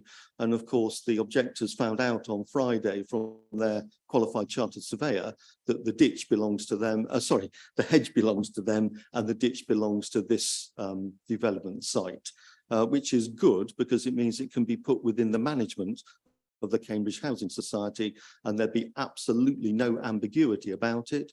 And it's good that the hedge belongs to next door, because there's absolutely no ambiguity. There'll be no removal of hedge, no damage to hedge, no cutting of hedge, no trimming of hedge, because it belongs to somebody else. And already, as part of the development process, the protection schemes have been put forward that would ensure that's the case and that these are adequately protected.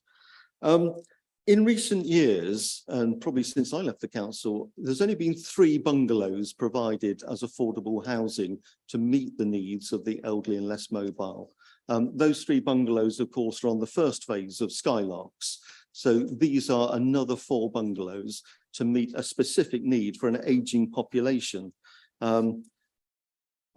I'm coming up to my 66th birthday, and as I look around the room, I see that none of us are getting any younger. So it's self-evident that the rising age of the population requires something to be done about it. And what we're proposing to do is provide 4 affordable houses owned by Cambridge Housing Society in perpetuity, 2 social rented, 2 shared ownership, to meet the identified local need for those houses. Thank you, Mr. Chairman. Thank you, Mr. Kratz. Thank you. You were first in line. Off you go. Thank you, Chair. The council's housing team have recommended that you listen to the views of the parish council. Now, the parish council, as well as some of the residents in the area, have recommended that the area be used as a play space for children, given that the houses within the area are family-sized homes. What do you say to that?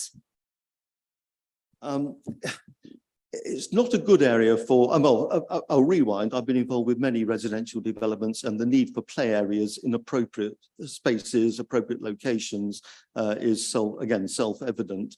This area, being at the back of the existing houses, is not an area that would be selected for that. And in terms of BNG and biodiversity gain. It would provide truly negative opportunities because you couldn't put any bird boxes, bat boxes, anything else in, because by their nature, the play areas tend to be absolutely disturbing to any attempts to increase biodiversity. So it's not a good area, and it would carry with it all sorts of negatives, as opposed to the significant planning gain in the planning balance exercise of providing homes. Thank you. Any more questions?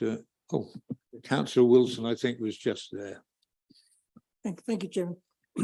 You say if the houses will be, or the bungalows will be there in perpetuity, what happens to the shared ownership?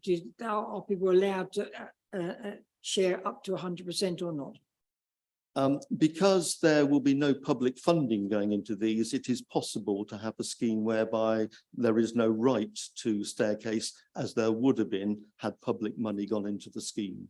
So it depends. It will be done in complete cooperation and with the agreement of the council's housing function.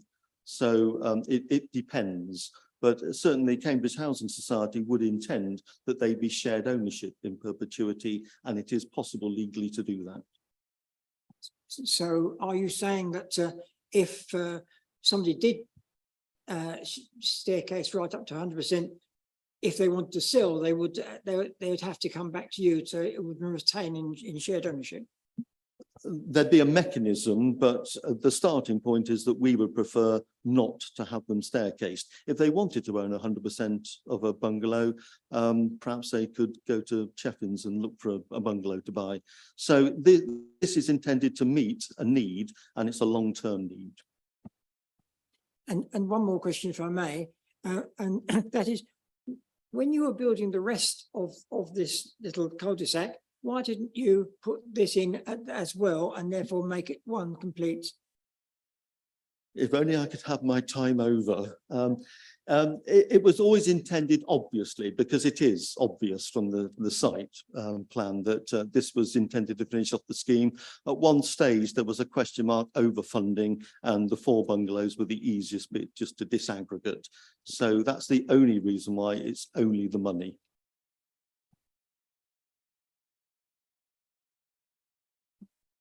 I'm delighted to see some bungalows being built. I think across the whole of our area of East Cambs, we need more bungalows.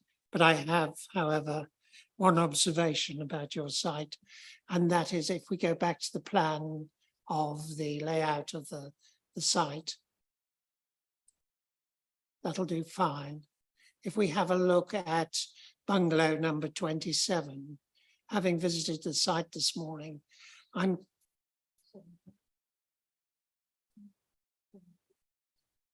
I'll go 17. 17. I've had some new glasses and they're not quite as good as the old ones. 17, the privacy my concern is about is the bungalow that's behind it. And I'd like to know what we're going to do if we pass this planning application to look after those people who already live there. The interests of pre-existing occupiers are always paramount, and for example, that's why the decision was taken that this is the area of the site that's best for bungalows, for starters. So obviously, if you're in a bungalow, and I was brought up in a bungalow, a 6-foot-high fence will satisfy virtually every single privacy consideration. So there is a boundary treatment condition proposed. We want to be sensitive to that and the hedging as well. But the idea is that we will find a biodiversity friendly solution that affords privacy to both people. In terms of sheer spatial standards, if I go just 12 miles south of here, of course, I'd get agoraphobia standing in this garden compared to what I might be able to achieve within the Cambridge city boundary, for example. So the now no longer applied sort of spatial recommendations are more than exceeded on this in terms of things like building to building and garden size. So the officers have helped with this, and we have been content to go along with it to make sure that living conditions for the future occupiers of here and the existing occupiers next door are adequately protected. Councillor Trapp. Thank you. In terms of the part shared ownership, will is the policy of the Cambridge Housing Association, it is a Cambridge Housing Association, to actually charge a rent for the remainder of the ownership? Yes, it is. I did have a look at this, but some months ago now, but the proportion, but it is a sort of subsidised social rent for the bit that isn't owned. And the starting point normally is that for these sorts of schemes, it'd be 50-50. But again, it's subject to agreement with your own housing officers. Yeah, just to follow up, because there are some shared ownership properties that one is aware of, where the rent actually is almost equivalent to having 100% mortgage. If you add it to the mortgage on 60% and add the rent, one might as well just buy the whole thing outright. Well, and speaking of Cambridge City, I was looking at a scheme inside there, and as you say, the rented bit was £700 a month.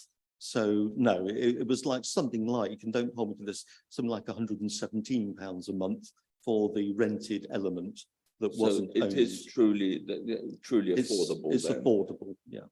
And that's a policy of Cambridge Housing Association at the moment. Overwhelming, like I say, they're very experienced. They got 7,000 residents and very high levels of customer satisfaction. Thank you very much. Mr. Kratz, as I understand it, the existing houses that are currently occupied are within the building envelope, and that the 4 that are being talked about today are outside. I couldn't see the logic in why the applicant would have 100% affordable housing in an area which they could have applied for market housing. Well, just to explain that, when phase 1 of the Skylarks happened, it was not inside the development envelope. The development envelope has been changed by the neighbourhood plan, not your district plan. Thank you very much. It was all outside the development. So it was at the time it was outside the plan. Okay, thank you. That's really good. I think I heard you say that there's been investigation, and now it appears that the ditch on the western side belongs to the applicant.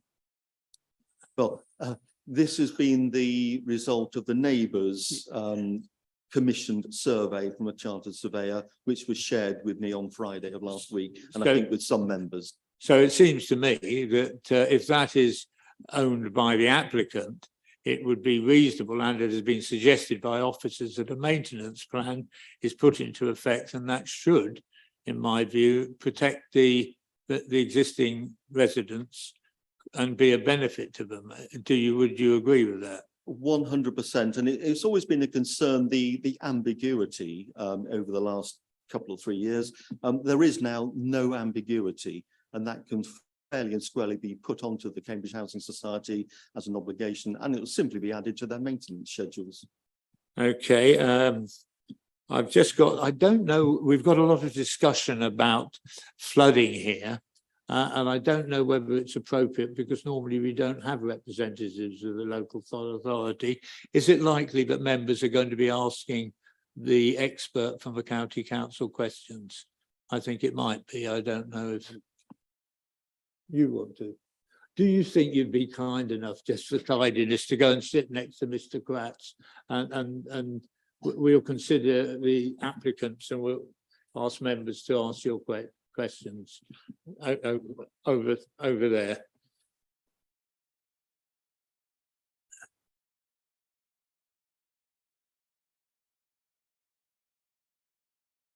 I'm putting these to.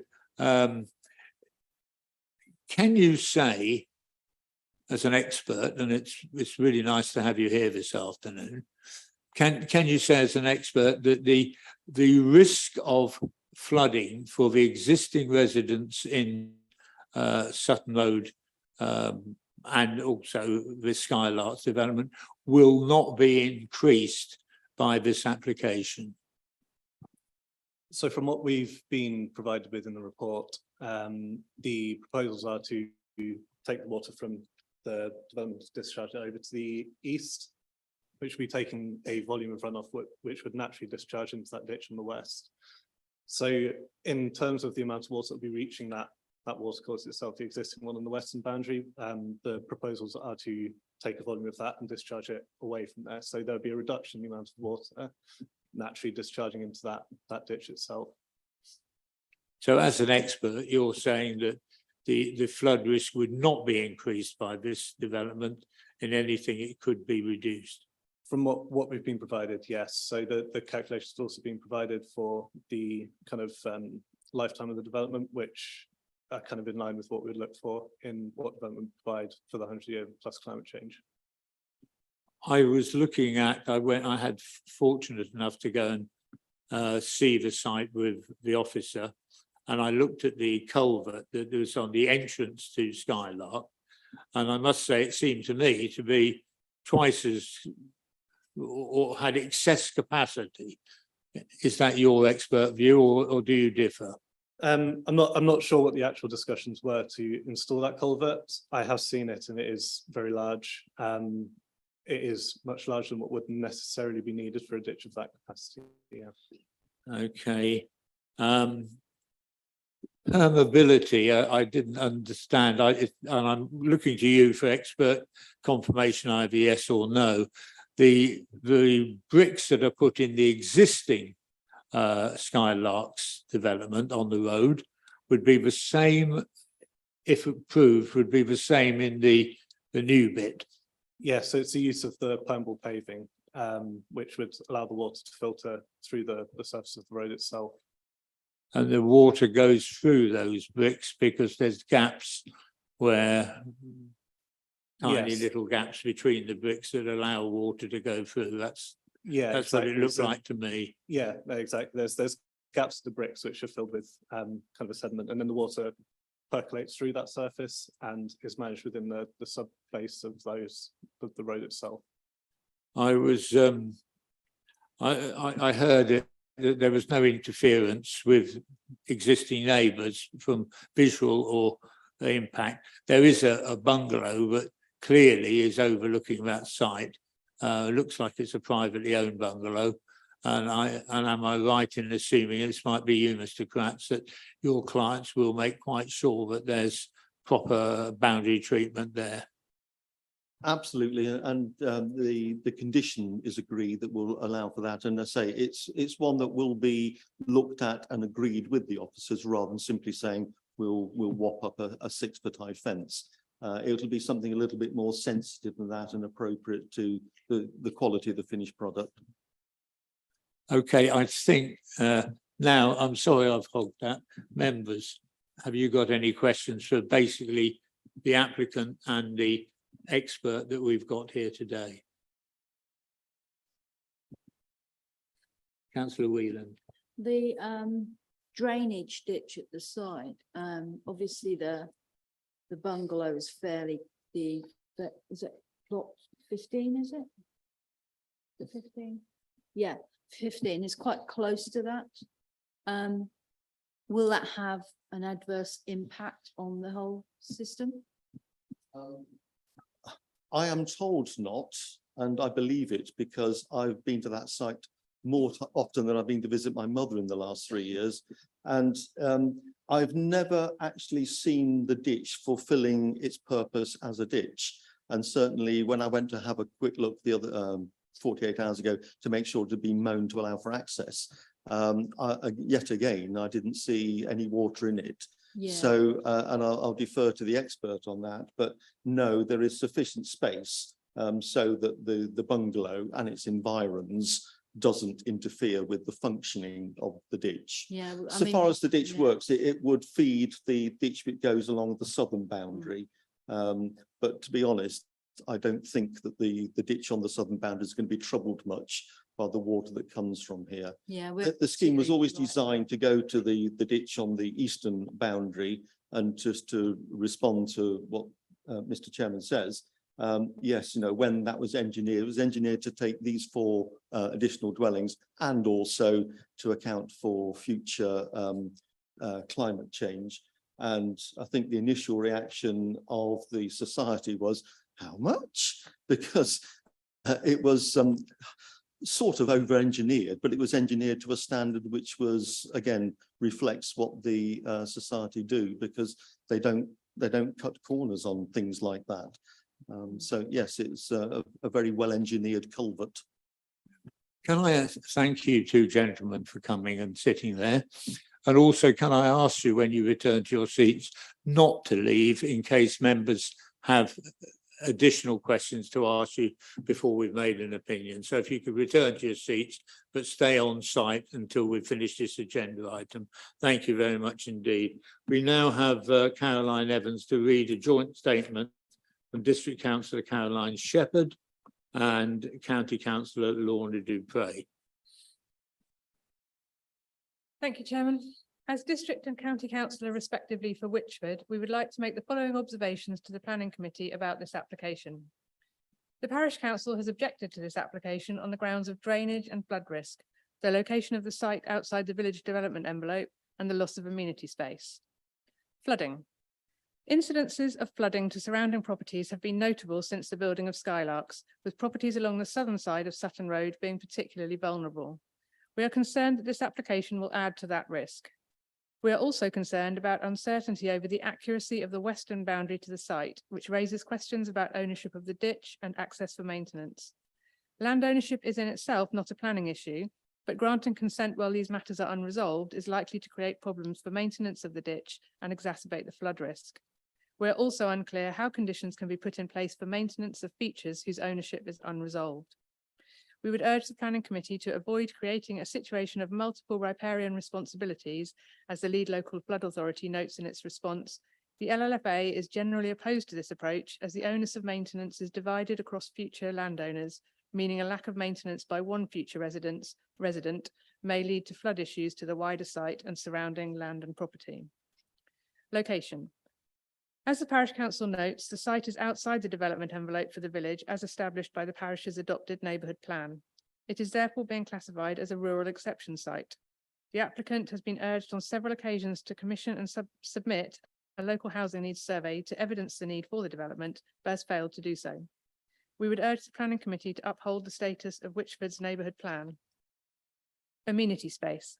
The proposed loss of amenity space for use by local families, including children, is disappointing, especially in a development of family homes, and has the potential to negatively affect quality of life for existing residents, as well as those living on the development if it were to be granted consent.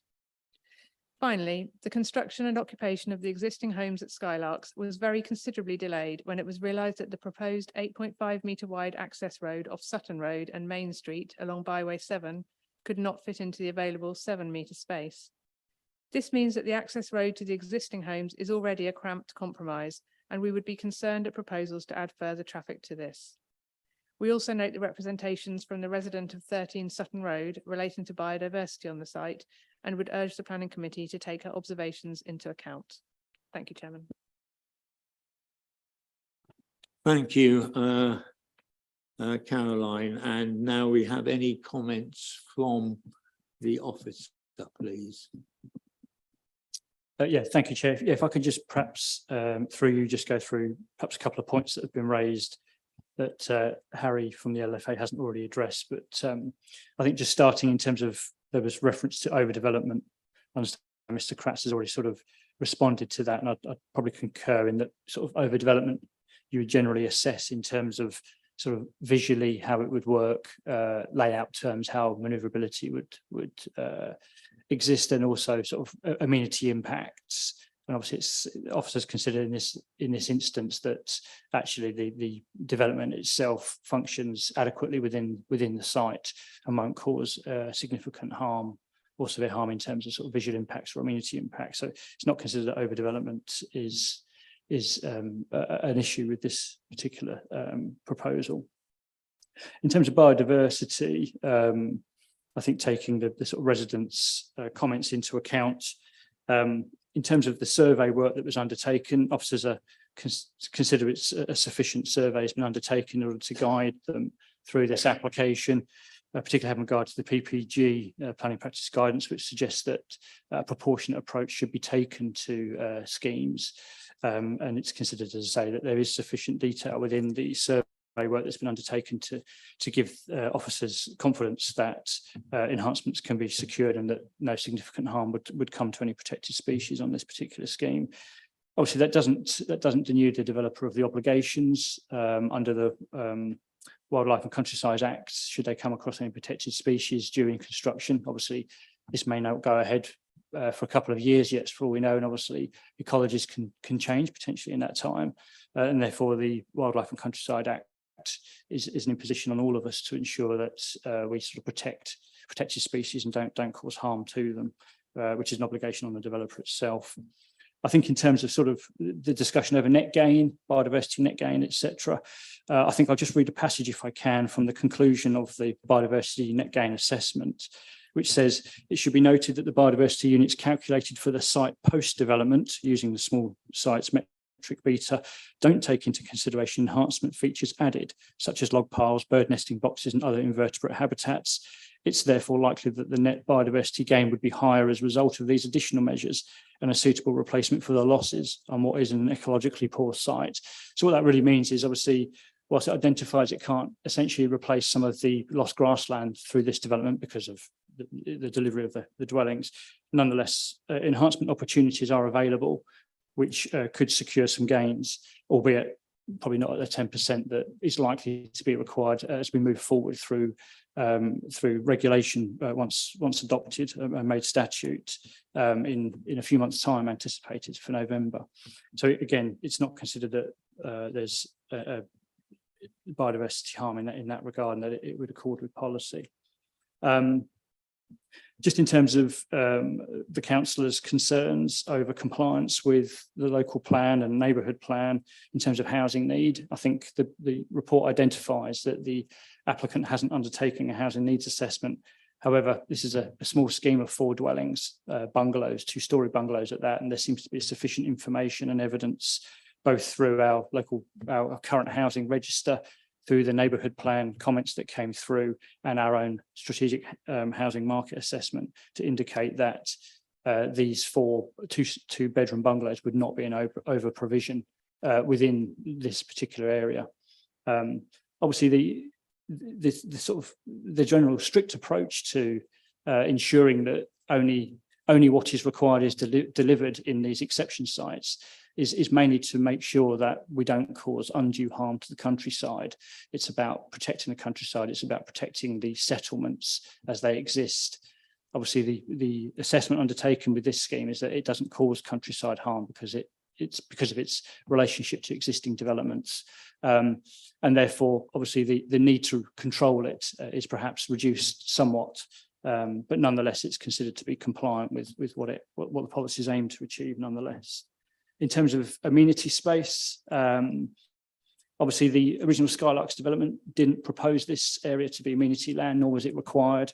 This is a scheme for 2-bedroom bungalows, and therefore probably unlikely to rely on any need for play space. Notwithstanding, the neighbourhood plan sets out its areas of green space and allocations for green space, and this site does not feature on that. So it would seem that there's insufficient grounds to expect this to come forward as amenity green space. In terms of the access, there are no highway concerns, and therefore probably insufficient grounds to consider this in terms of highway reasons for refusal. And in terms of the responsibilities for that drain on the western side, the councillors, I think, raised concerns over multiple riparian responsibilities. I think that's perhaps an out-of-date understanding given where we are today, and that actually this site is going to be managed by the housing provider, and the condition would ensure that a suitable strategy would be secured to manage that drain in perpetuity. Other than that, I don't have more comments. Thank you. Thank you very much. We now have questions to the officer. We haven't got to the debate stage yet, so it's questions to the officer. Now I've got a twitchy finger at the end there. No, okay. Questions to the officer. Councillor Wilson. This is a fairly minor question, but I like your pretty colours on the map behind you, but what on earth do the red and green areas actually mean? Yeah, thank you. I think the this is from the drainage strategy plan that's been submitted by the applicant. So the red areas, albeit I think they've come through a bit sort of squiffy through the PowerPoint presentation, but the red areas are obviously the dwelling footprints themselves. The pale green areas are sort of the patio landscaped areas, I guess. And then obviously the purple areas are sort of highway and driveway areas. So essentially areas of impermeable that would be where the drainage would be directed to the main drain network.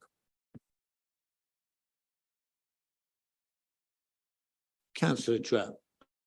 Thank you. I have several questions to ask of you concerning these drainage areas. The purple bits, they are permeable or impermeable? Yeah, I mean, obviously we're yet to agree the physical drainage scheme through the LLFA as per their recommendation and the condition proposed. And also the hard landscaping, that's also a proposed condition, but obviously we would expect them to be permeable because they need to discharge and drain into that storage area underneath. All right, and they're draining into the storage area, which then goes to the east.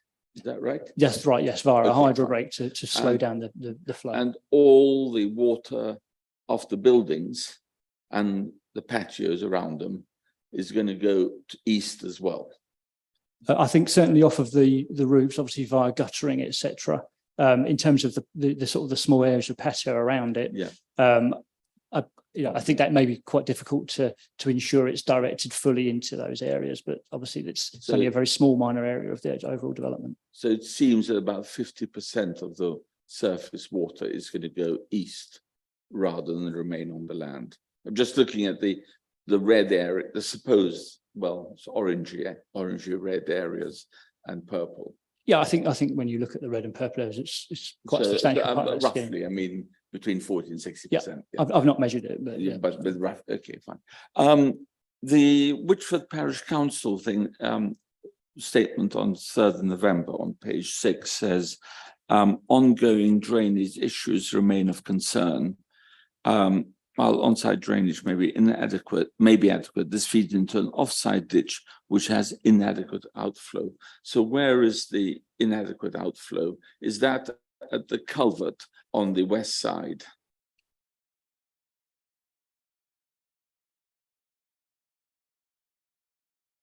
I'm just trying to find a plan that I might be able to direct towards.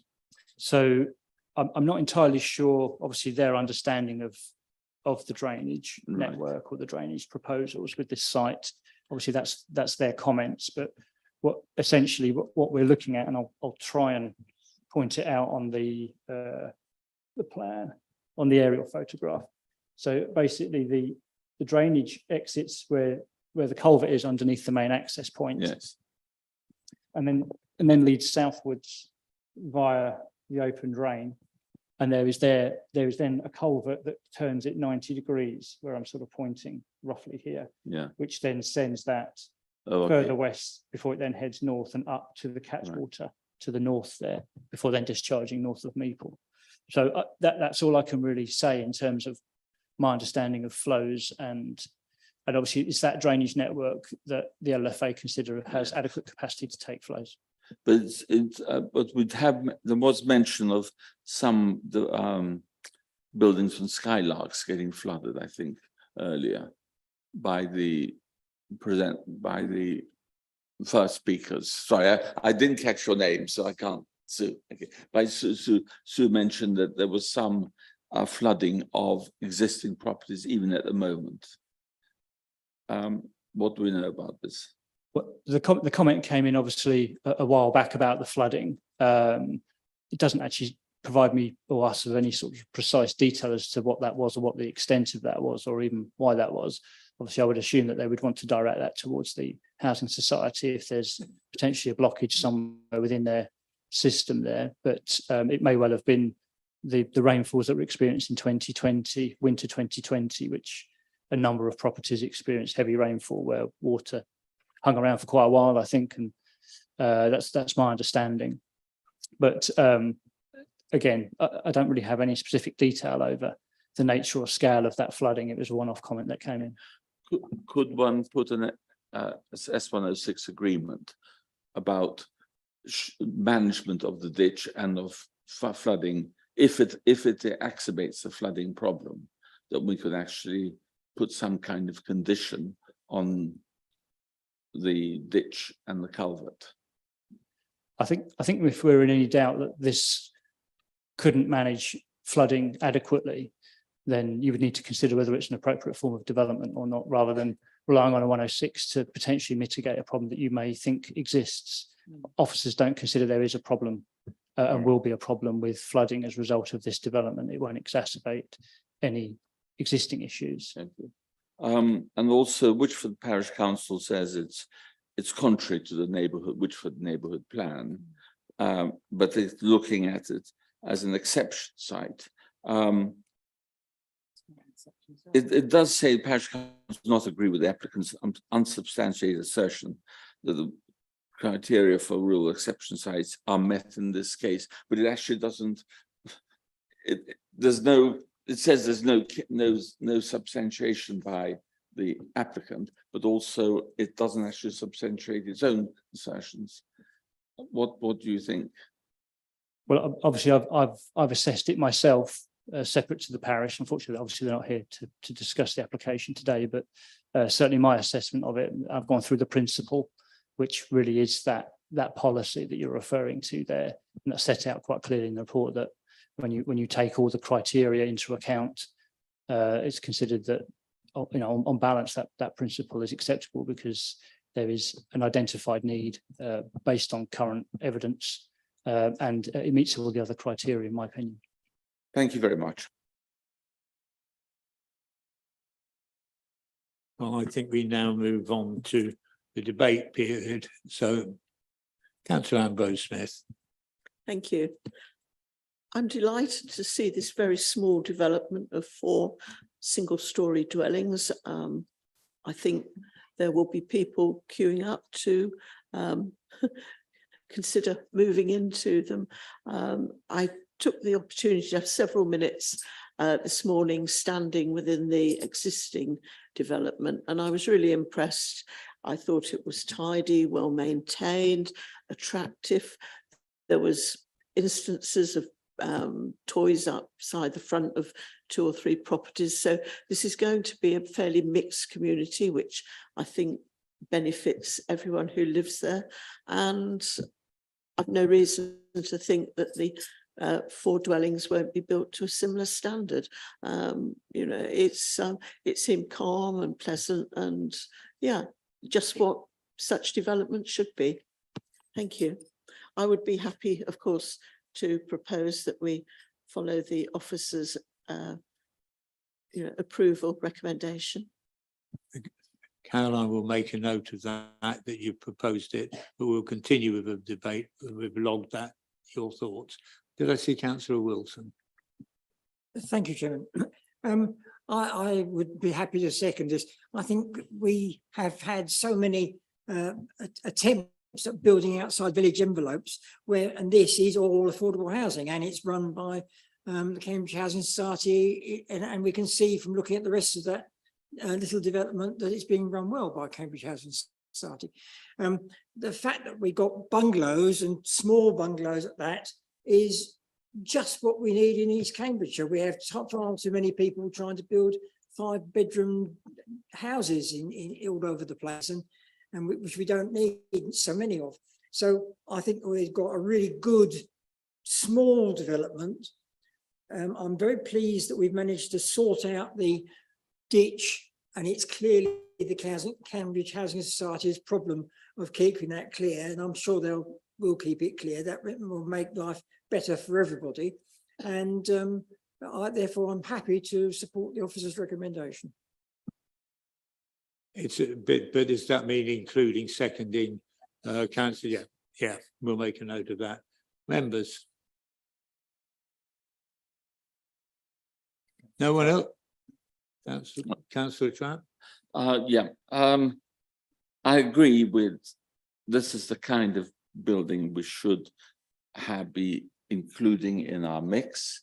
I think it's very good. I think there's a case for having it, quite substantial case, given the needs of the whole district for such development. I'm slightly concerned about the comments, and I am concerned about the comments that we've had about existing flooding. I think maybe the fact that we're going to have half of it being drained to the east and into the culvert, as opposed to the ditch, may probably actually decrease the risk of flooding. I think looking at I think I attach great importance to the neighborhood plans, but I think this is a genuine exclusion site for the neighborhood plan, and I think if Witchford were really, parish council were really trying to suppress it, they would actually have to come up with more compelling reasons. So on the whole, I would actually be supporting the seconder and the proposer. Have you got any more? No? Well, I'd like to say something that it is constant, and I don't know if all members and members of the public always appreciate it. As a planning committee, we are not technically qualified.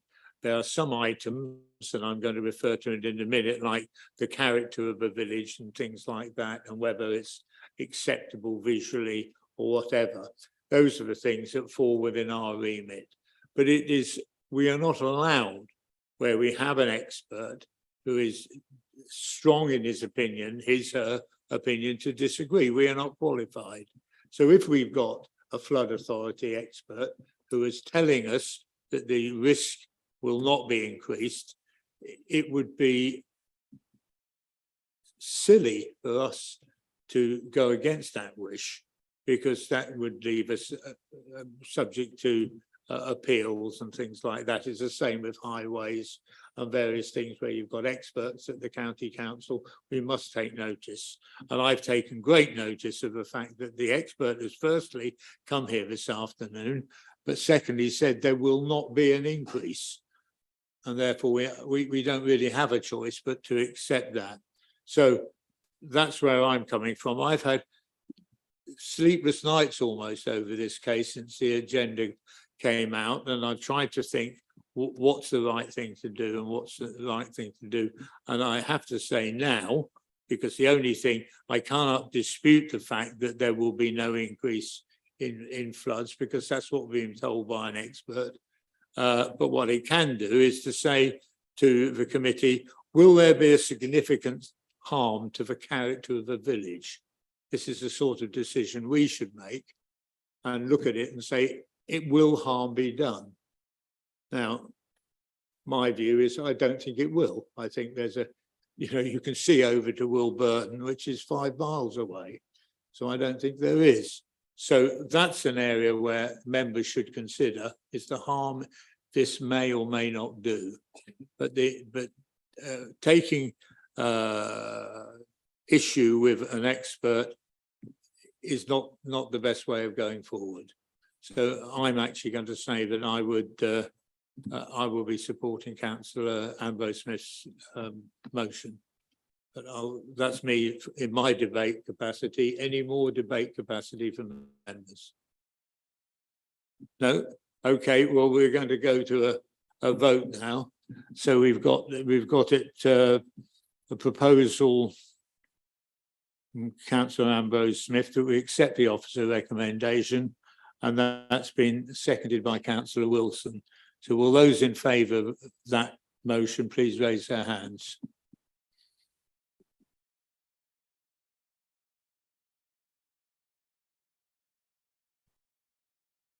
Have you? Oh, we've got some. Those who are against it, please raise their hands. Any abstentions? 2 abstentions. The motion is passed with 8 votes in favour, no votes against, and 2 abstentions.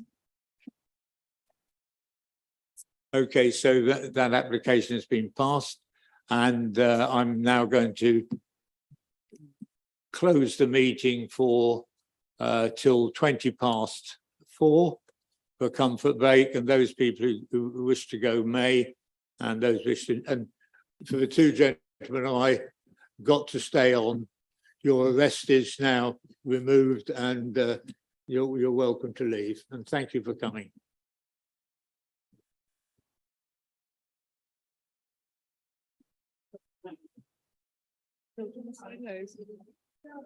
What's that? That's minutes. Why are you rushing this? Oh, well, I was going to do that.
Okay, we're now on back live. If you'd like to take your seats, and here we go.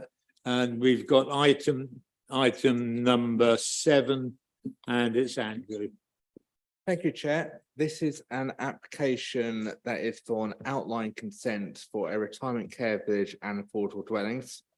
The only matters that is detailed in this outline application is the access. And there would be a maximum of 170 C2, so that's the care units, and up to 51 affordable dwellings as part of this scheme. This is the location plan. As usual, the site is outlined in red. Rowan Close is in the northwest corner of the site, which we visited this morning. The proposed pedestrian access onto this road may not be possible because it goes across land that the applicant does not control. To the south of the site is where the main vehicular entrance will be, as well as connecting onto the pedestrian footpath that's already there, and that's located onto the high streets. Moving across to the eastern boundary is the existing care homes at Barchester Hilton Park Care Home, which is up to 3 care homes located in that location. The aerial view, and please note the 2 separate fields. You've got the L-shaped field, which is the larger of the fields there, and that is where the proposed affordable housing and care home will be located, or care retirement village.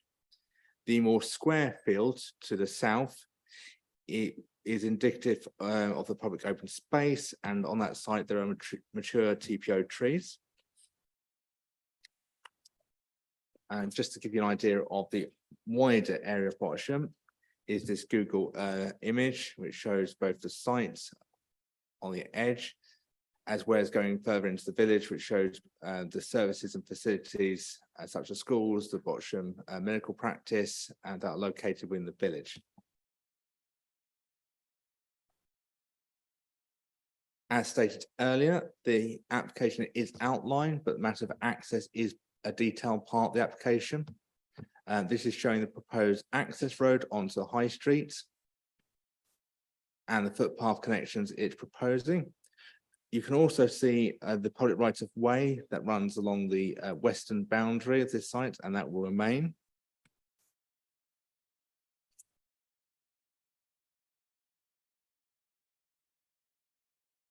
There will also be off-site footpath works towards the existing bus stop, and that is enlarging the existing footpath to allow easy access to that bus stop.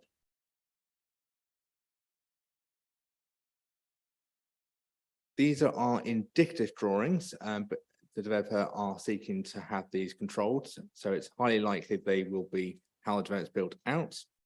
You can see where the access road will go to connect from the high street to the south, across the public open space, and then towards the retirement care village and the affordable housing. You can see there towards Rowan Close is where the affordable housing will be located, and the larger areas where the retirement care village will be.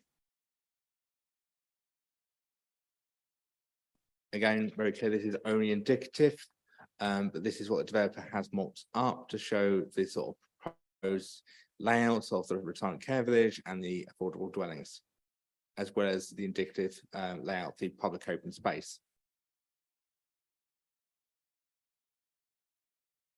The main material considerations here are planning history, green belt, alternative site assessments, need for the development, the single issue review, impact on the medical health providers, heritage/visual amenity, and affordable dwellings.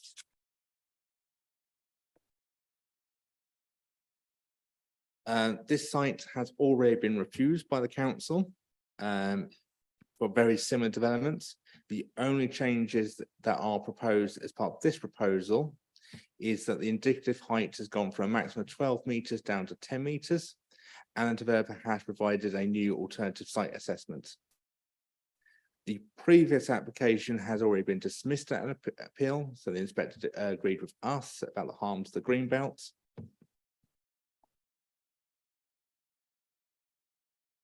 On the issue of green belts, a proposal is in an unallocated site within the Cambridge green belt.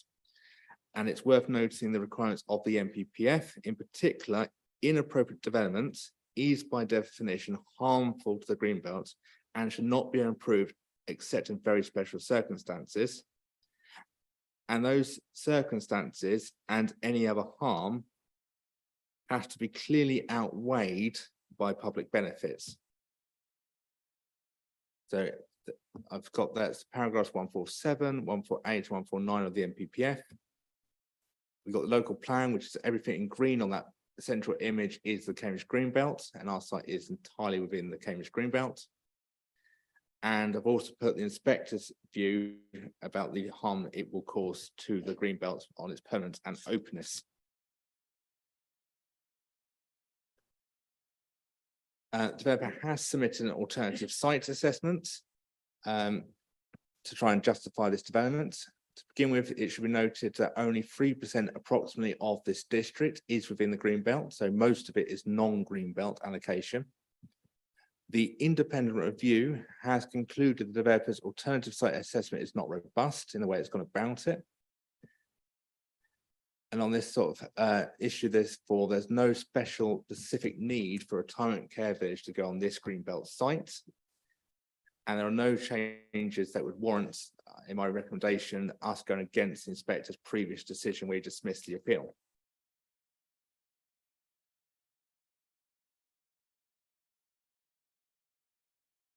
To cover need of the development, just so members are aware, there are no specific allocations for C2, so which is care or residential institutions, youth class within the local plan. However, there are policies that support similar developments, such as the creation of lifetime homes, which is HAL 1, and the general support for resident institutions, care homes, which is HAL 6. It should also be accepted there is a need to provide homes and places for the elderly to go, and that some of this is going to be in the form of retirement villages or care facilities. I've also put the C2 youth class definition there, just so members are aware of what that means, and it's different to a C3, which is the traditional family dwelling house. This image is showing how the elderly care spectrum is dealt with, from standard housing, where you get care in your own home, all the way through to the more traditional care homes, nursing homes, and then into hospital. And obviously, as you go through that, the levels of care get progressively higher. You'll notice the proposed development is between the sort of sheltered housing levels and the care home level of care. That goes from low level of care to medium to high care. The council has currently done a single issue review, and it's expected this will go to full council on the 19th of October of this year. If members were to adopt it at that point in time, because it's still with the inspector, then policy growth 1 and growth 2 will gain full weight. So while part of my recommendation is to refuse it on growth 2, the actual weight of that refusal will have to be done by officers at the time of the public inquiry, which is up in October.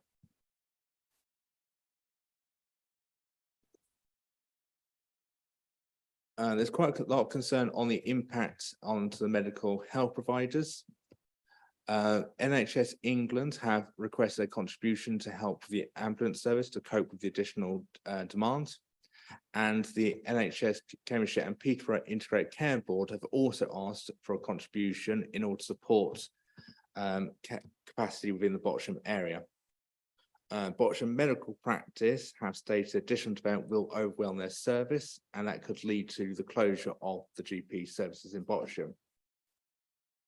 The council and the developer are both seeking to add suitable contributions as requested by NHS England and the Integrated Care Board into the draft section 106.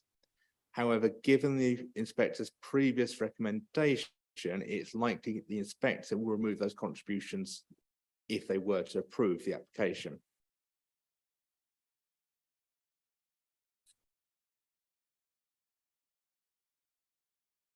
Heritage and visual amenity.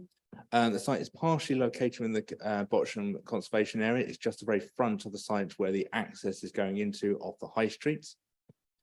The purple line on that aerial view is where the that's what the aerial, that purple one's moved slightly. The purple line goes up against the site and runs along its western boundary. And that obviously is a public viewpoint as well. The other main viewpoint is from Rowan Close.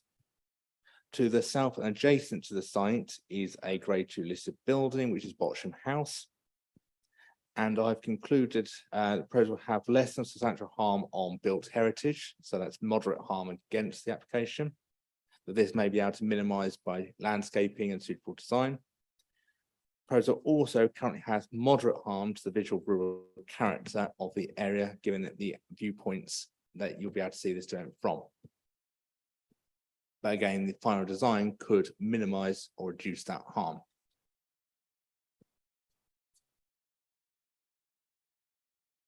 It is considered that the council has underprovided on affordable housing. The degree of underprovision is likely to be a matter of dispute or discussion with the developer. The site would normally have first been considered as an exception site, as it's outside the village framework. And in the green belt, affordable housing should be limited and for local people first, and not just wider affordable housing provision. And that's why the starting point would normally be for these sort of sites, 100% affordable housing in the green belt. The proposal is seeking to provide 30% of affordable housing, either on site, so in the area I shown previously, or as an off-site contribution. Given that the affordable housing is all going to be in one location, it is highly likely it will follow the usual good practice of trying to ensure that affordable housing is tenure blind.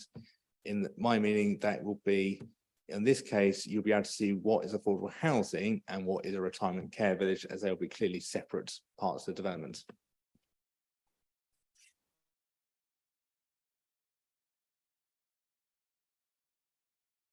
Summary recommendation.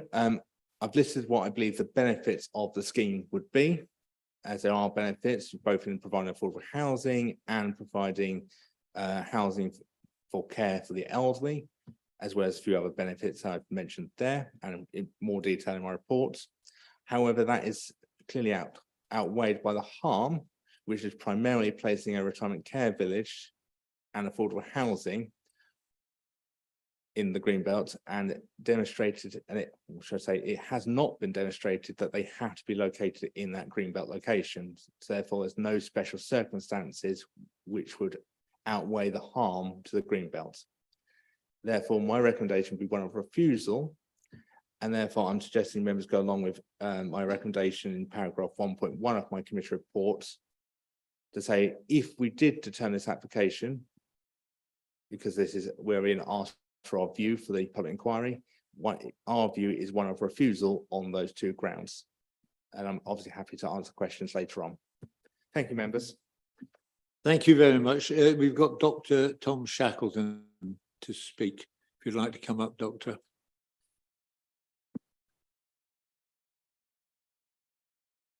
You've got 5 minutes and an amber light will go on at 4 and you need to press the microphone red light. That's it.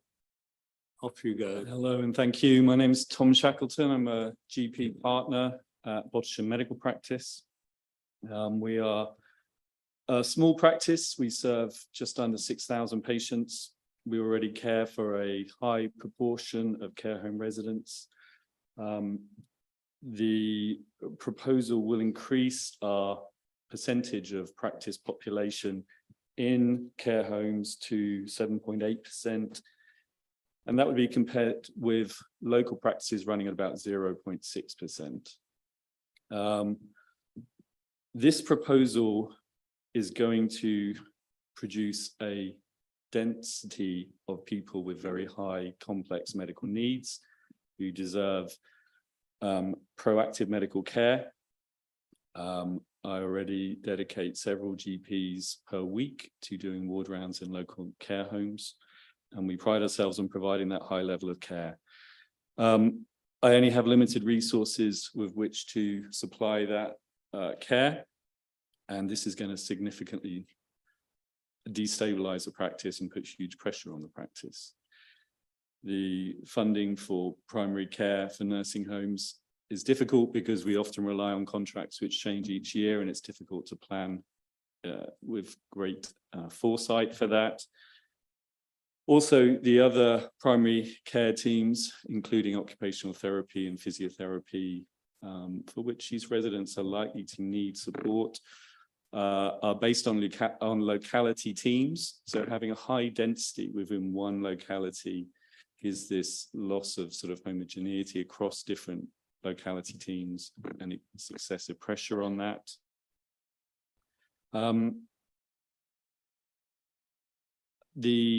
There was some discussion, there's always discussion about Section 106 funding for this.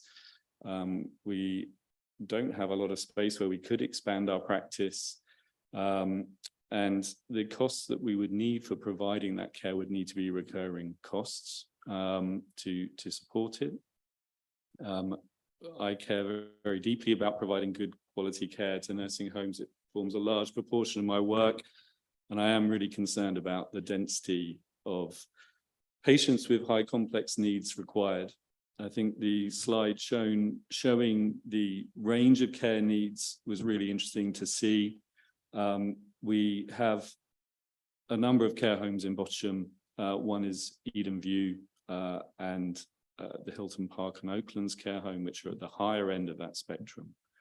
But also when people move into houses, they hope to spend the rest of their life there much of the time. And so their care needs change over time, and we need to be there to provide that care throughout the rest of their life. I know I have colleagues who have from the PPG are going to be speaking after me. I don't want to take up any more time. My point is really simple in this situation. I have concerns about the density of people living in that area with very high complex needs and how that's going to impact on local medical services. Thank you. Thank you very much indeed. If you'll just hold on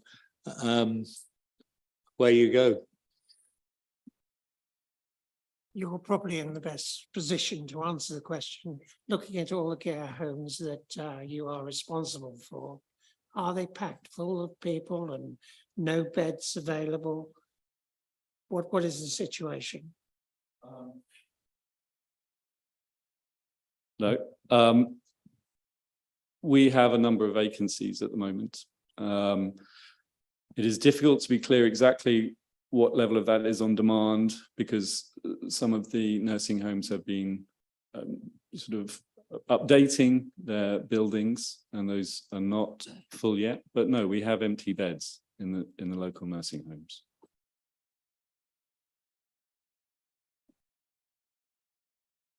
Any other questions? Christine?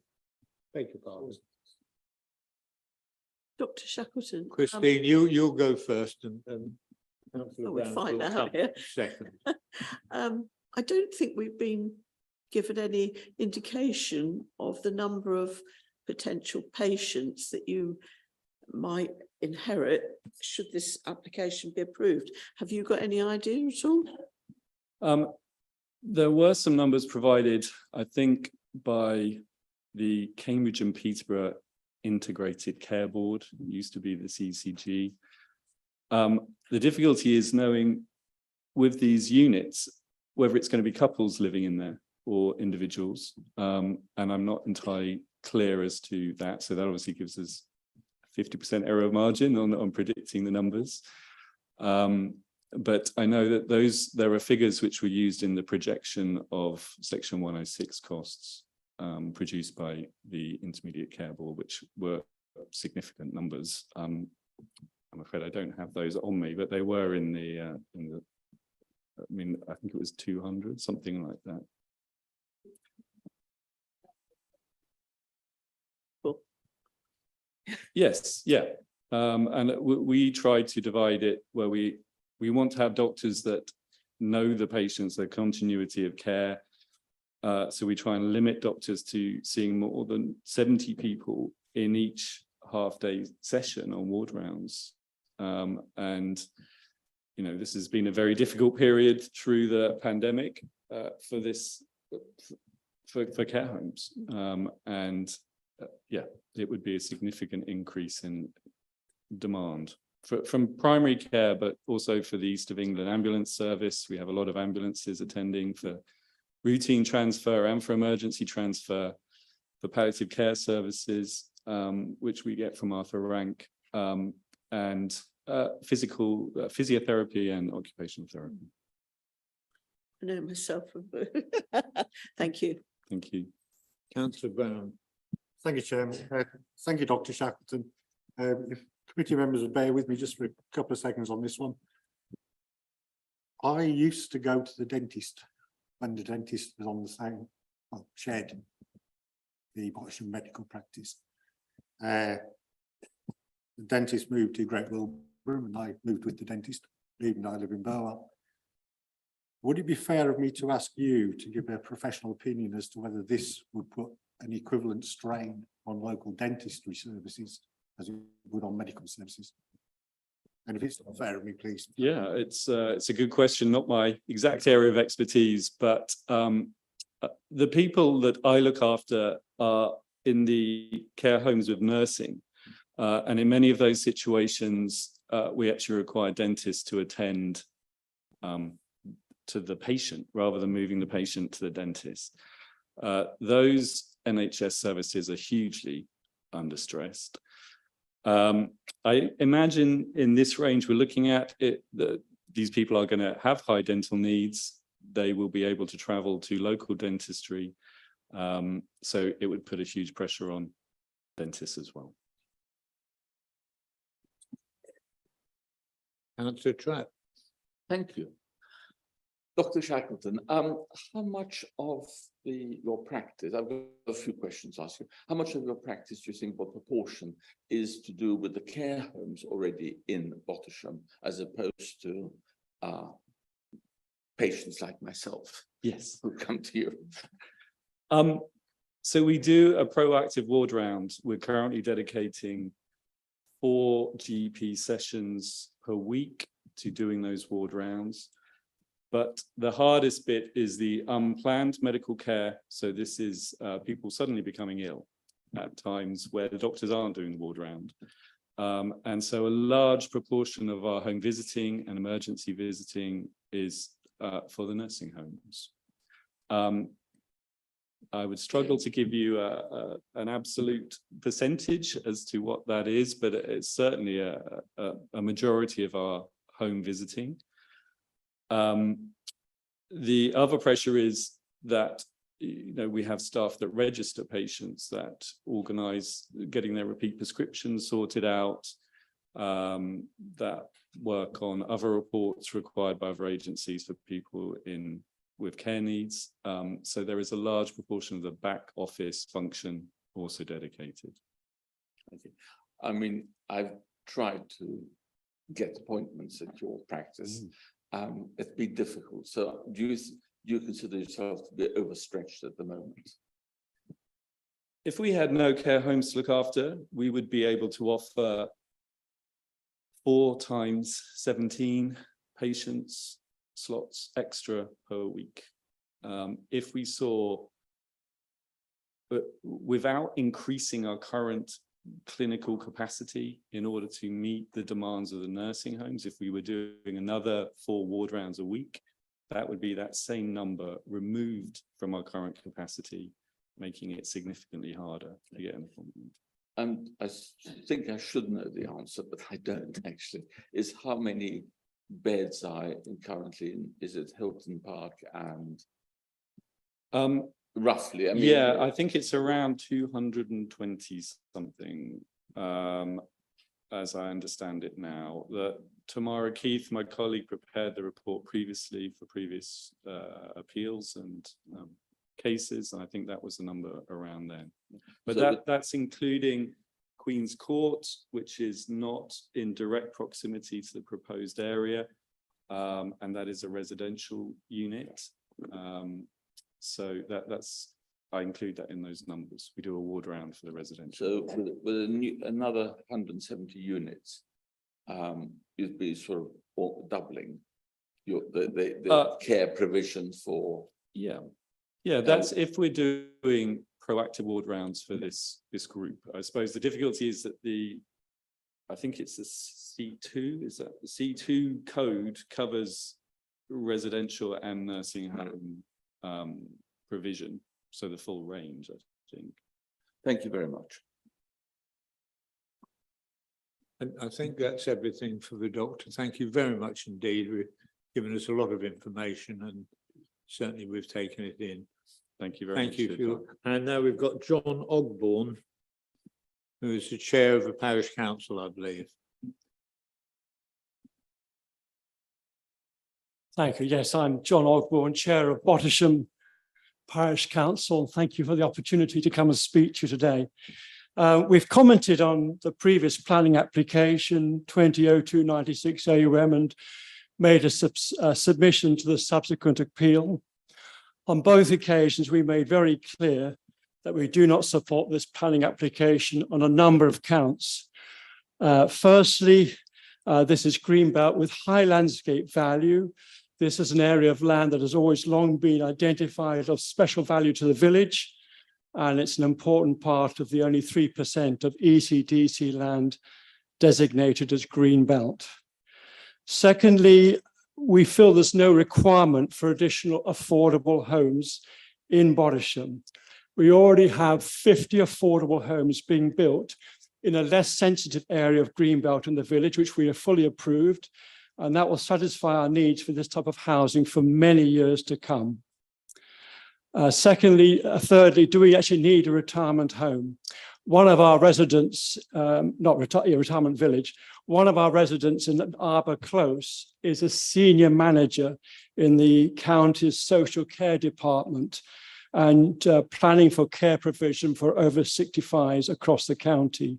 She made a comment as a resident, and that's available for you to read for yourself. And she makes the point that there's not been seen to be a need identified for additional retirement accommodation in the Bottisham area.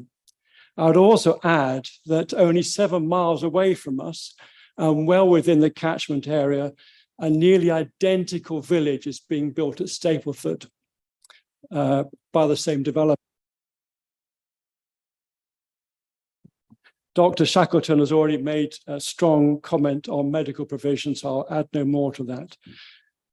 The same resident of Arbor Close I've referred to draws attention to the high number of care homes in quite a small village, which again, Dr. Shackleton has referred to. These providers already find recruitment of staff quite challenging due to the poor public transport links with major population centres because of our rural position. The addition of a retirement village whose residents will increasingly require care at home as they age will only add to the challenges of recruiting care staff for our current providers. So in conclusion, we ask that this proposal is firmly rejected because there is no sufficient need for further affordable homes or a retirement village in Bottisham that justifies development on a very special area of greenbelt outside of our development envelope. Further, a retirement village will negatively impact on the medical and elderly care of other Bottisham residents. Thank you for your attention. Thank you very much indeed. Members, questions for the chairman of Bottisham Parish Council? Maybe you've made everything so clear that nobody wants to question. Well, I hope they all thoroughly agree with me. Thank you very much indeed. Thank you. And we now have Dr. Claire Daunton, a county councillor from out of the region, but we always welcome colleagues and we look forward to hearing what you've got to say. Thank you very much, Chair, and thank you for allowing me to speak today and to Caroline Evans for facilitating this. As you said, my name is Claire Daunton and I'm the County Councillor for the division that borders on Bottisham. The services and facilities in Bottisham, importantly, the GP surgery, are crucial for several neighbouring rural villages and settlements spread over a wide geographic area. I'm also a patient of the GP surgery and a member of the patient participation group. At the time of the original application, I was a district councillor for a neighbouring ward, and I believe my comments from that time remain valid. My opposition to the application is threefold: over provision of facilities for the elderly in this particular area, additional burden on public facilities, and building on greenbelt land.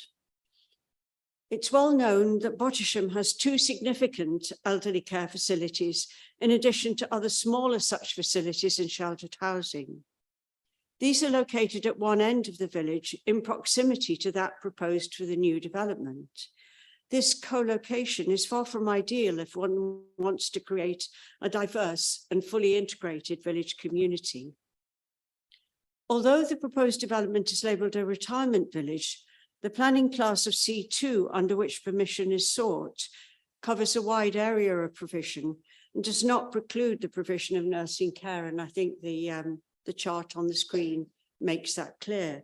There's nothing to prevent the development of full nursing care facilities and the strain that would bring. The GP surgery, as Dr. Shackleton has pointed out, currently serves about 6,000 patients. Although this is on the small side in comparison with other GP practices, it's crucial to note that there are only 3 partners, and one of those full-time, the others part-time, and 1 practice manager. That the proportion of the population served by the practice in the older age bracket is higher than the average. 26% are in the 65 plus age bracket in Bottisham, and in the neighbouring village of Great Wilbraham, it's 28%. That the patient population is spread over a wide geographic area, that the practice already serves the elderly care facilities mentioned above in Bottisham. And this, as Dr. Shackleton has pointed out, takes a considerable amount of attention and dedication and the need for specialist care. The GP practice has made its own statement on these points, but from the perspective of a local councillor and a member of the surgery's PPG, it's important to state that the practice is already overburdened, and this inevitably has effect on the patient list in terms of the demands on the GP and on dispensary time. Further, even if there were to be space to expand the surgery physically, which there is not, the prospect of funding a larger practice or of finding more medical staff to fill the expanded space, given current national shortages of GPs, is quite remote. In short, the GP services in Bottisham could not cope and do not have any prospect of coping with the care needs of a retirement village of 170 dwellings. The wellbeing facilities proposed for the development do not encompass the level of medical care that's offered by the GP practice. Although Bottisham is a village of circa 2,000 inhabitants, 2021 census data, the facilities are stretched. There is a general store and post office, a pharmacy, a pub, and takeaway food outlets, but there's no cafe or space for people to sit and meet casually, and little publicly available facilities. The services that are available are very well used by both inhabitants of Bottisham and surrounding villages, such that there is quite often a parking and traffic bottleneck in the centre of the village. Whatever is provided within the confines of the retirement village, the addition of 170 dwellings with upwards of 300 additional inhabitants and staff in the retirement complex will add to the pressure on general services. The offering of a park and children's playground by the developer will not deal with that pressure. The additional numbers of people will inevitably bring additional cars, both for staff coming in and out daily, as well as those used by residents and residential carers. Although there are limited bus services, their funding is at present only short term.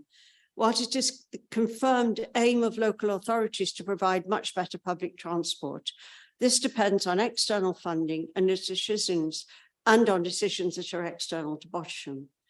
As it stands, the retirement village would put significant additional pressure on roads and traffic management in an area of the village where there are small local roads already busy for traffic accessing routes to Ely, Newmarket and Cambridge, and more locally to the primary school of 304 pupils and to the Bottisham Village College of 2,000 pupils. Thank you. Thank you very much indeed. Members, have we got questions? Well, I think you must have said everything perfectly. Thank you. Thank you. Thank you very much for coming and waiting. We now have Charlotte Kane. Councillor Kane is the ward member on the district council, so I'm sure she knows how to deal with the switches. Thank you, Chair. I'll try and be brief because I imagine when members looked at the papers for this, they had a sense of déjà vu, having seen something very similar only in March 2021, and indeed rejected it then and had that rejection upheld on appeal. As the officer has said, this application is on Greenbelt. It's outside the development envelope and it's partly in a conservation area. So the applicant needs to make a really strong case for exceptional need. As we've heard, Bottisham is already well provided with elderly accommodation and there are vacancies within it. In terms of affordable housing, the parish council has taken several opportunities over past years to have affordable housing built in Bottisham, and as they said, currently there are 50 further affordable houses being built. And again, as the officer said, these are affordable houses in areas where they're not, for want of a better term, ghettos. I think they're more engaged with the village. They feel part of the village. In terms of the applicant, their alternative site assessment, it seems to me that they're looking for sites available to them for this size and type of development. In terms of addressing our needs for elderly accommodation across the district, it would be better if they were addressed towards the north where there's larger populations needing them, but also they could be all around the district, as our needs assessment have shown. We can address those needs. We don't need to build a huge retirement village in Bottisham.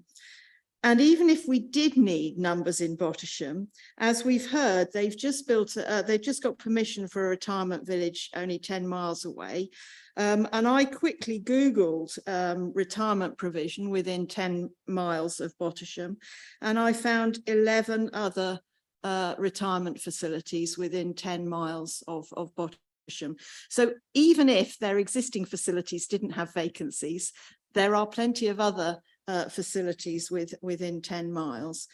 So I cannot see that the applicant has proved an exceptional need. There are lots of other reasons why I would like this refused, but we've heard in great detail from people who know better about the medical side of things than I do. Fundamentally, the applicants still haven't proved an exceptional need, and I would ask this committee to accept the officer's recommendation and refuse this application so that the district council has a clear statement of case to put to the inspector at appeal. Thank you, Councillor Kane. I rather suspect there aren't that many questions for Councillor Kane, but of course, should you wish to have one, Councillor Trapp, of course you. Well, no, I'm not inviting you. I'm just saying you have the ability. I'm not denying you. There's Councillor Kane. Thank you for your presentation. In your report here, you mentioned about foul water backing up in part of the village. Is this part of the village near this development or not? If you can, I don't know if you. It depends what you mean by near. In terms of is it immediately near, then no. But in terms of is it using the same services, then yes. absolutely. I think, as we heard in an earlier one, Anglian Water will always accept that they're responsible for taking whatever our planning permission creates. But the fact is they are not always coping with the waste that the village is currently producing, especially when there's poor weather. Can I ask you, do you think they've actually alleviated this problem or solved this problem, or is it still ongoing? I don't really want to get into an argument about Anglian Water, but the fact is, to the best of my knowledge, the problems have not been solved. Thank you very much. Okay, thank you very much, Councillor Kane. Have the officers got any comments to make as a result of what's been said? I won't repeat things I said earlier, and obviously happy to answer questions. Just a few bits. The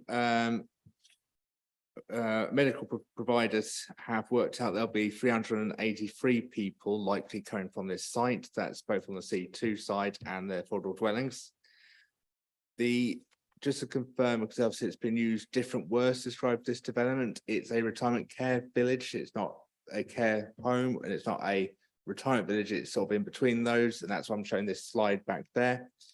At the lower levels of care, it's more the sort of the residents will be in their own home. They have 24/7 access to care facilities if they need it, but it's more likely to be general cleaning, maybe gardening, maybe some food brought to them.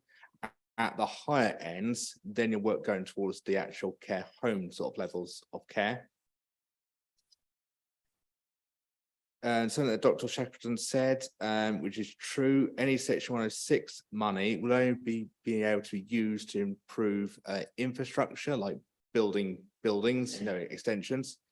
It cannot be used for ongoing costs, to pay for doctors and nurses. That has to come from elsewhere. The inspector on the previous application, if you just bear with me, covered that in their comments, which basically the inspector said that it will be for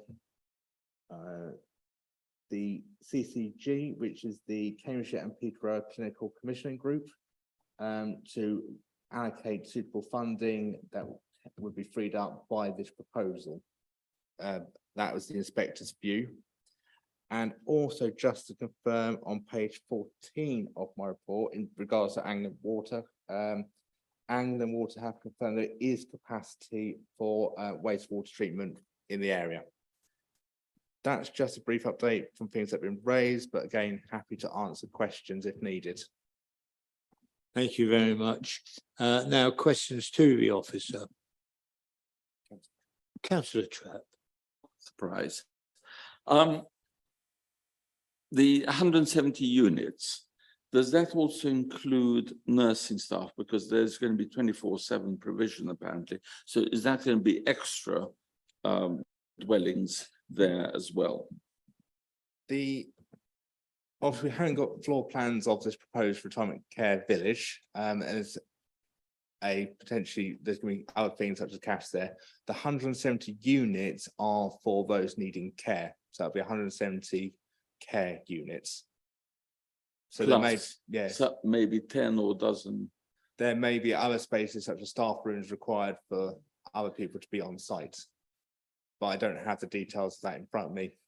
Okay, because Bottisham does have a bus service. It's still problematic as ever, but it's not very good at night. So in the evening, I think the last one is about 7 o'clock, and certainly nothing on Sundays. So staff will have problems with getting there if they're not already on site. Yeah, so the 24, as I can't answer things I don't know. That's not that I'm aware of in the application. The 24/7 is someone will be on site, but as you correctly say, that could be someone in a small bedroom sort of thing, or in a flat there, or it could be just someone sitting on a sofa waiting to be called, for instance, during the night, the night shift, so to speak. All right, thank you very much. Okay.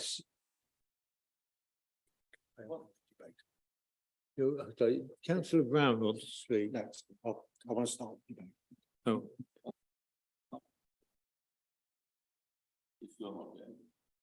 I was about to start the debate period. No, it But, just, but I thought you'd had your questions. Well, Is this the council, is this a question to the officer? yes, Well, then, please go ahead. I wanted to do it before the debate. Good. On page 3, it says, lodge an appeal against non-determination. Could you explain, and perhaps elaborate on what the non-determination reason was? Yeah, so any application comes with a certain time frame of when we are meant to determine the planning application. This application went slightly over time, and I detail the sort of time frame on page 4 and 5. Right. Developer decided not to stay with negotiation discussions with me, the case officer, local planning authority, and therefore put first their intention to appeal non-determination to the inspectorate, and then went through with the appeal for non-determination. So the inspectorate will be the decision maker of this application. Therefore, this is why I'm up, this slightly different recommendation I'm seeking from members, as this is what you would have refused or approved the application on. That will then be used for me or the council to go to the public inquiry in October to defend or argue this council's case. Thank you very much. Okay, before I move, as I move on to the debate stage, I will take the unusual course of speaking first. And my recommendation is that we support the officer's recommendation, and it will be logged that that's what I've done. And now we can open to a debate, and of course, everyone can speak. Yes, if you will. Thank you, Chair. I beg your pardon, I have a list. So Councillor Brown is first. I do apologise. Thank you, Chairman. This has been before us before. We refused it. It's been to appeal. It was refused. Okay, we're doing slightly things in slightly different order here in that they've gone for non-determination. But we cannot do anything other than send the strongest possible message to the inspector through Andrew by unanimously agreeing with his recommendations and refusing this application. And please, everybody, this has got to be unanimous. We've got to send this message. It's the wrong place. It's Greenbelt. We've heard all the arguments. Let's just be done with it. Thank you. So could I assume that you were going to second my recommendation? Absolutely. Okay, so now we move to Councillor Akinwale.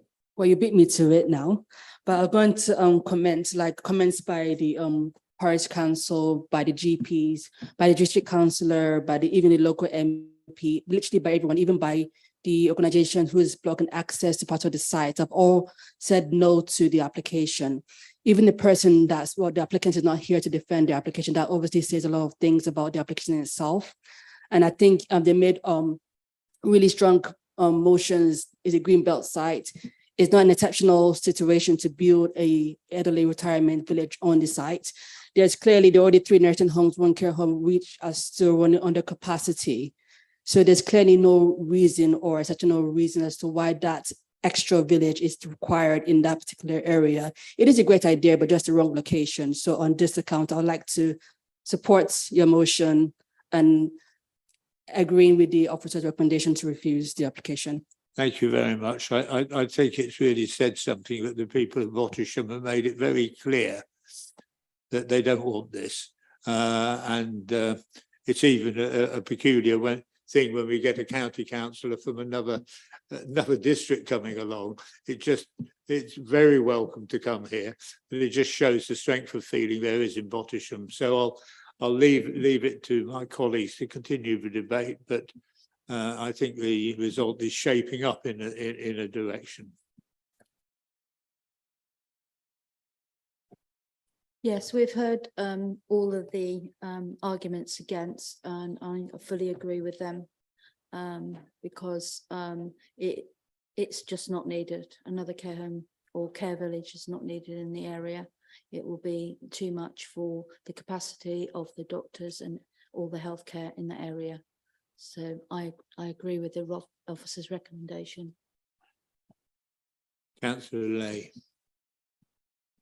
Do you know, planning applications normally tick one of the boxes, but I've never seen an application that ticks none of the boxes.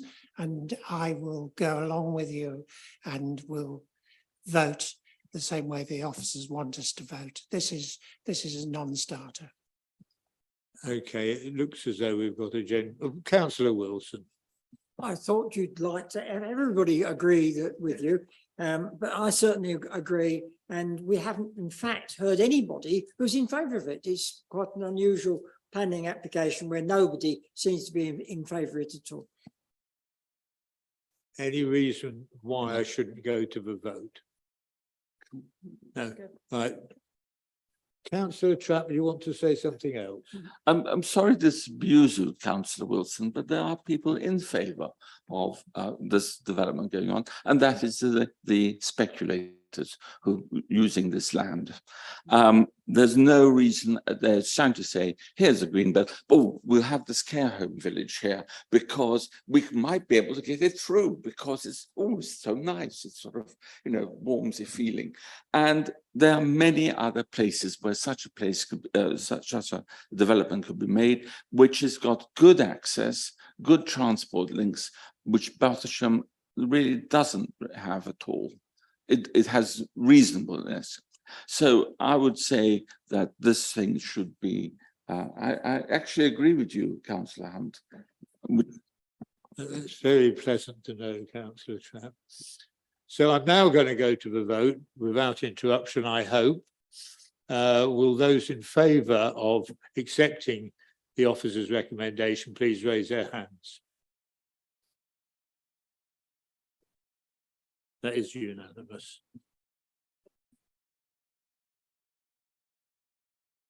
Okay, so that's been rejected. Thank you very much for people of Bottisham for coming. Nice to see you, and you may leave now if you wish.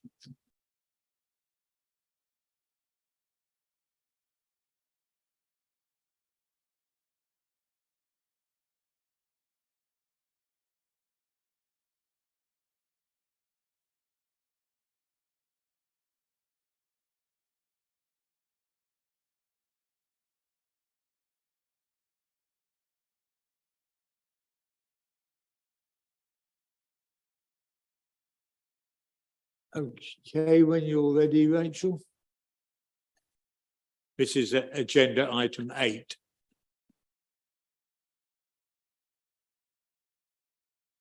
Thank you, Chair. Good afternoon, members. This is agenda item 8. Retrospective change of use of paddock land to residential garden and siting of domestic garden structures at 4 Church Farm Close in Wentworth. So this first slide shows the application site edged in red. The black line that you can see is the development envelope boundary. The next slide is an aerial view of the site. Again, the black line is the development envelope boundary with the A142 to the north of the site. The proposal seeks a retrospective change of use of paddock land to garden land. The plan on the screen shows a former paddock boundary on here. And the domestic garden structures, which include 2 ponds, paving and a greenhouse. The main considerations in this application are the principle of development, visual amenity, residential amenity, ecology, flood risk and drainage, and climate change. So onto the principle of development. Policy Growth 2 sets out that outside defined development envelopes, development will be strictly controlled and will be restricted to the main categories listed in the policy. The proposal seeks the change of use of the paddock to garden land, which is not an exception in Policy Growth 2. And as it's not listed as an exception, it is therefore contrary to Growth 2. However, paragraph 47 of the NPPF states that planning law requires that applications for planning permission be determined in accordance with the development plan unless material considerations indicate otherwise. and this is a reflection of the requirements of the Planning and Compulsory Purchase Act. So the dwelling and garage were approved in 2005. The plan to the right shows the red line boundary around the area where the dwelling and garage are sited and the access leading to the property. The land in the blue line is labelled as a 1 acre paddock. The plan to the left notes that the land beyond the red line is arable land, but that there will be no physical boundary treatment between the two.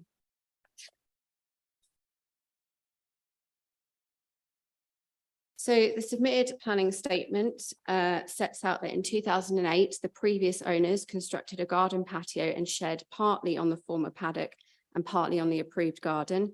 They established a grass lawn extending fully across the approved garden and paddock, and that all boundaries and demarcations between garden and paddock were removed. The current owners purchased the site in 2015, and the planning statement sets out that since their purchase of the site, they and their family have continued to use the former paddock land as an integral part of their domestic garden. They've gradually introduced additional domestic structures to the land over the last 8 years.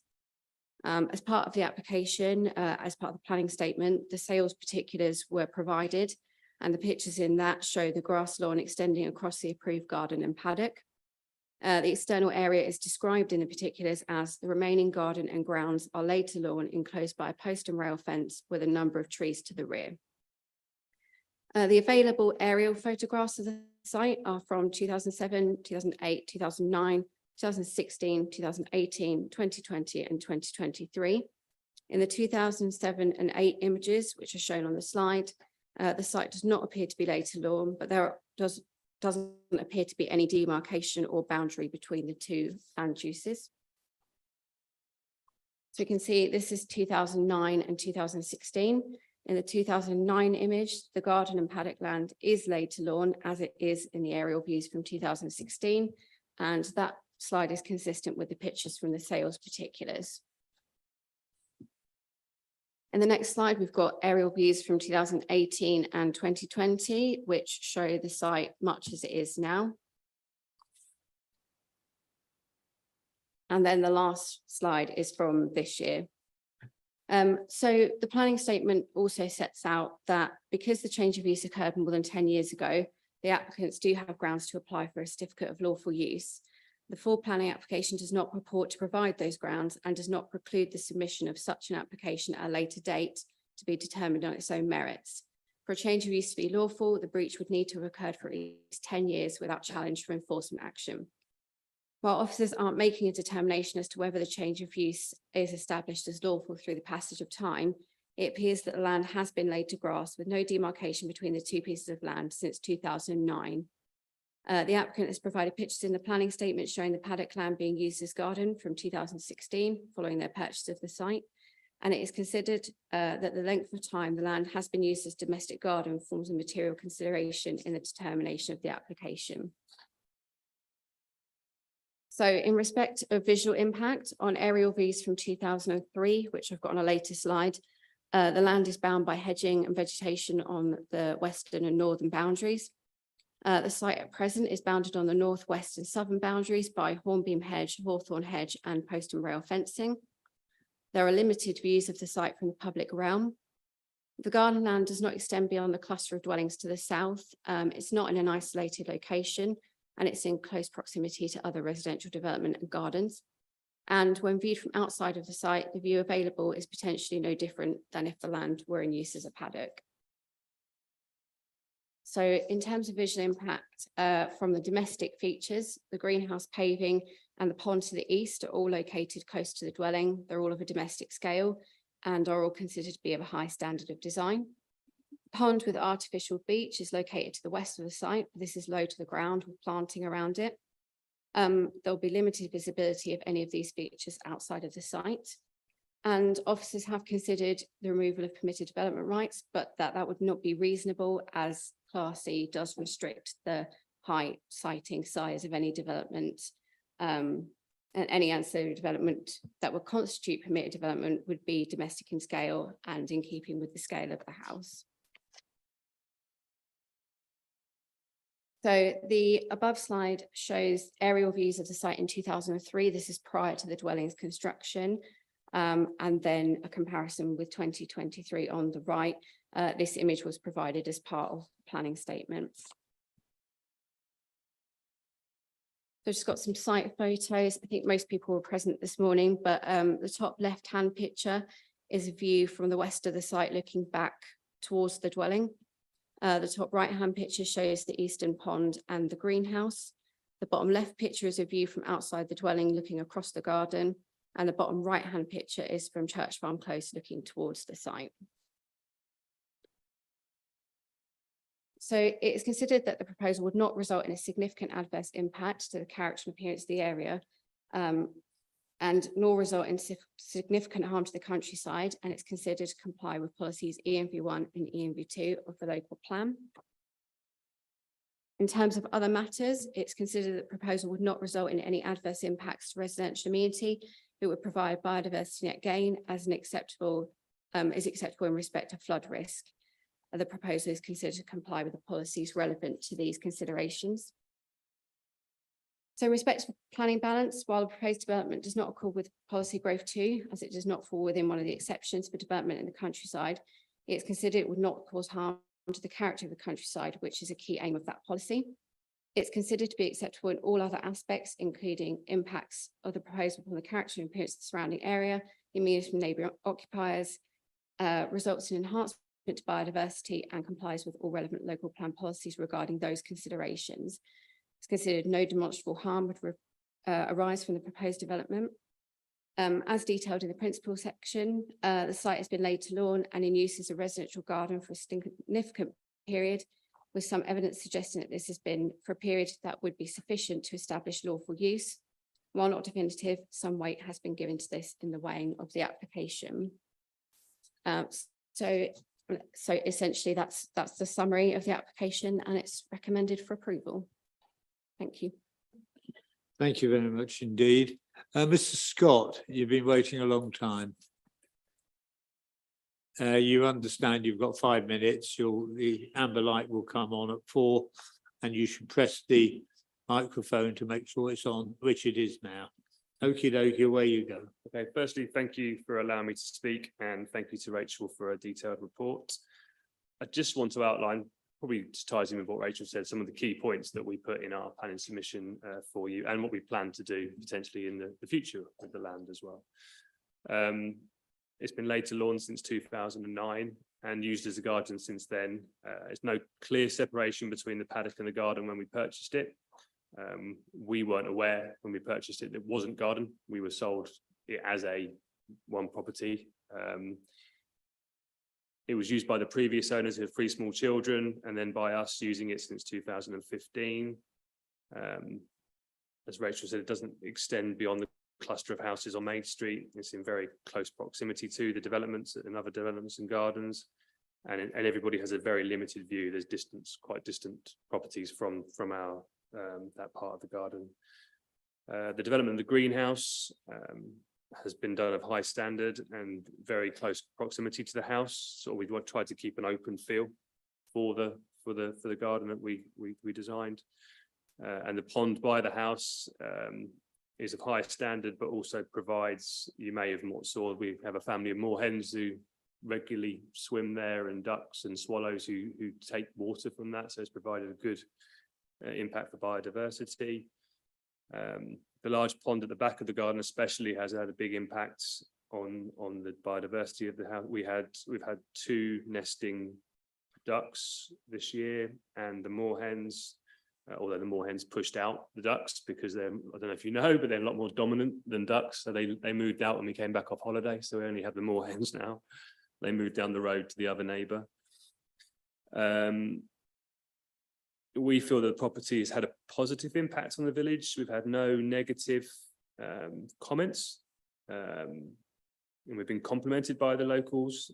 We have a local beekeeper down the road on the church, and the flowers that you can see is fantastic for bees. Obviously, you can tell that we're keen. Well, my wife is a keen gardener. I've become a keen gardener. Who knows? I have to be now. And finally, I've got no choice.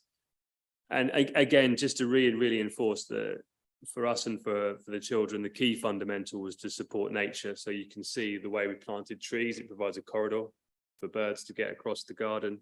The ponds definitely provide biodiversity. I think we've planted over 70 trees. As you can see, the land before, as you visited, didn't had the hawthorn hedgerows at the back inside the land, but since then we've planted the birch and the crab apples and the alamankias as well. Yeah, we've created log pile dens for frogs. We keep the grass long, especially in the summer. We have nesting birds. Just the other day, we had 6 partridges walk across the drive that had been nesting in the back of the garden. And for the future, we plan to plant more trees, potentially, probably on the, as you look out to the right side where there's some already that we've planted. And we would really like to plant a large wildflower meadow. We were going to do that this year, but when we had this enforcement, we decided just to wait before going out. Probably around the pond area where we've got the long grass would be quite a nice place to have that. Yeah, and that's all for me to say. No, thank you. Can you just wait there for questions? Yeah. Members, have you got any questions? Mr. Scott. It's not a really question, but I'd like to comment it's apparently your wife, and the flowers look lovely. Thank you. Thank you very much. I thought we could tell you what half of them are if you want to know, but the other half I struggle. But yeah. Thank you. We appreciate it. No further comments, Chair. Thank you. Any questions? As long as it's not on flowers. No, thank you. Yeah, thank you. I appreciate your time. Oh, yeah.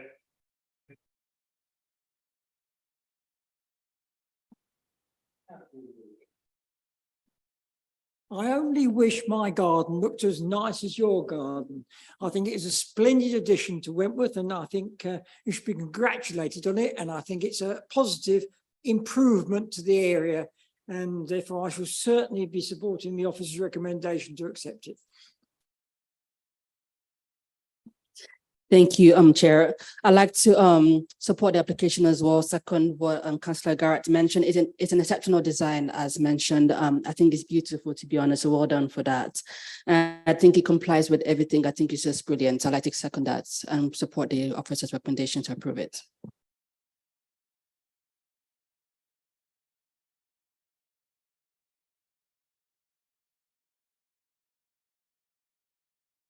No, we can't.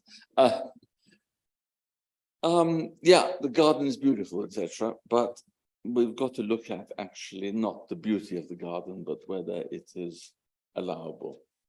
And I mean, it could have been, just a sand pit or something else, another change of use. But I think in that particular case, where it was paddock, it obviously was laid to lawn then. I'm not sure how you can differentiate between paddock and lawn, because paddock is lawn is sort of mown paddock, really. I mean, that's if you judge it by my garden. I mean, just gets rid of some of the weeds and, when occasional mowing. It should have had planning application earlier, but I'm sure the owner was not aware of it, and I'm sure no one is aware of it. So I would actually be supporting this, but with reservations. I think now we've got a proposal. It's Councillor Wilson and Councillor Akinwale are just saying, I believe they accept the officer recommendation. Is that correct? All those of you in favour of that, please raise your hands. No, that's unanimous. Well, that's now passed, and it's been worth your while sitting here all afternoon, I hope.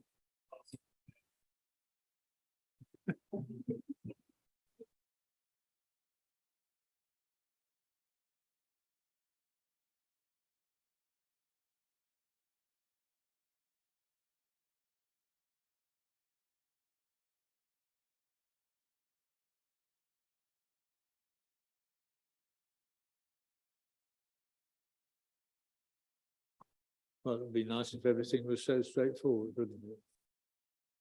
However, we move on to item number 9, which is Simon Ellis. Thank you, Chair. Yeah, that was a beautiful garden, wasn't it? This morning we were all walked in there and went, yeah, I'd like to live there, thanks. Just to update on staffing, you did mention Chair Jasmine Moffat is our new planning assistant. She started on the 4th of September. We've also recruited Charlotte Elston from private sector. She started on the 14th of August. She's a planning officer. So we've got a new planning assistant and a new planning officer. And we've also still got 2 vacancies in the establishment, but they're currently filled by Gavin Taylor and Richard Fitzjohn. Gavin, the planning consultant who presented the other item earlier. So we, in terms of, if you add up the agency staff and the established staff, we do at the moment have the full establishment of planning officers, but we still struggle to recruit senior planning officers when we go out to advert. The workload's steady at a quite high level, but as I've said before, the main challenge at the moment is dealing with the backlog, the number of applications we've had over the years that have not been determined, and you'll see that over the next few months. You'll see applications 2-3 years old being presented to you, trying to get them through the system. Just an update on appeals. The Bottisham public inquiry that Andrew's participating in as the expert witness, that's at the top of the list on the back page. That starts on the 17th of October, that public inquiry in this council chamber. It's currently scheduled for 6 days, but we don't think it will take 6 days because of the previous inspector's decision. I think it's fairly narrow what the issues will be. It will be around whether the alternative site assessment has given the inspectorate sufficient new evidence to overcome the earlier conclusion. Obviously, we don't think that's the case, and that's the case we'll be presenting to the inspectorate following the vote that you've just had today. We have a case conference with the inspector in 2 days' time, and our barrister will probably be talking to the inspector and the appellant's barrister, and we'll be working out a timetable, and I doubt it will end up being 6 days because I can't think there's enough issues to discuss over a 6-day period, probably 2 or 3 days I would have thought. But that starts in here on the 17th of October. And the other participants who were discussing today, the GP and the county councillor, they can also participate in that inquiry as well. So their points can be put to the inspector, even though our main focus will be on Greenbelt. So those points about GP capacity and all that kind of thing, those other parties can put that to the inquiry. So the inspector will take that into account, even though we're not raising it specifically as reasons for refusal of the application in front of us. So that's the inquiry. And just looking on the list of appeals, there's been quite a few allowed recently, and it's a little bit concerning that we seem to be losing quite a lot of appeals. And we only need to really worry if that's for major applications, because the government measure the number of allowed appeals for major applications, particularly housing applications, as part of whether or not they look to intervene on special measures. So I'm not too concerned about that at the moment, but if this continues, we might need to have a bit of review about how many refusals we're doing under delegated powers, because that becomes quite costly if we do refuse a lot of applications, they keep being allowed. So we'll just keep an eye on that for the time being. But that's all from me. I'll take any questions. Thanks.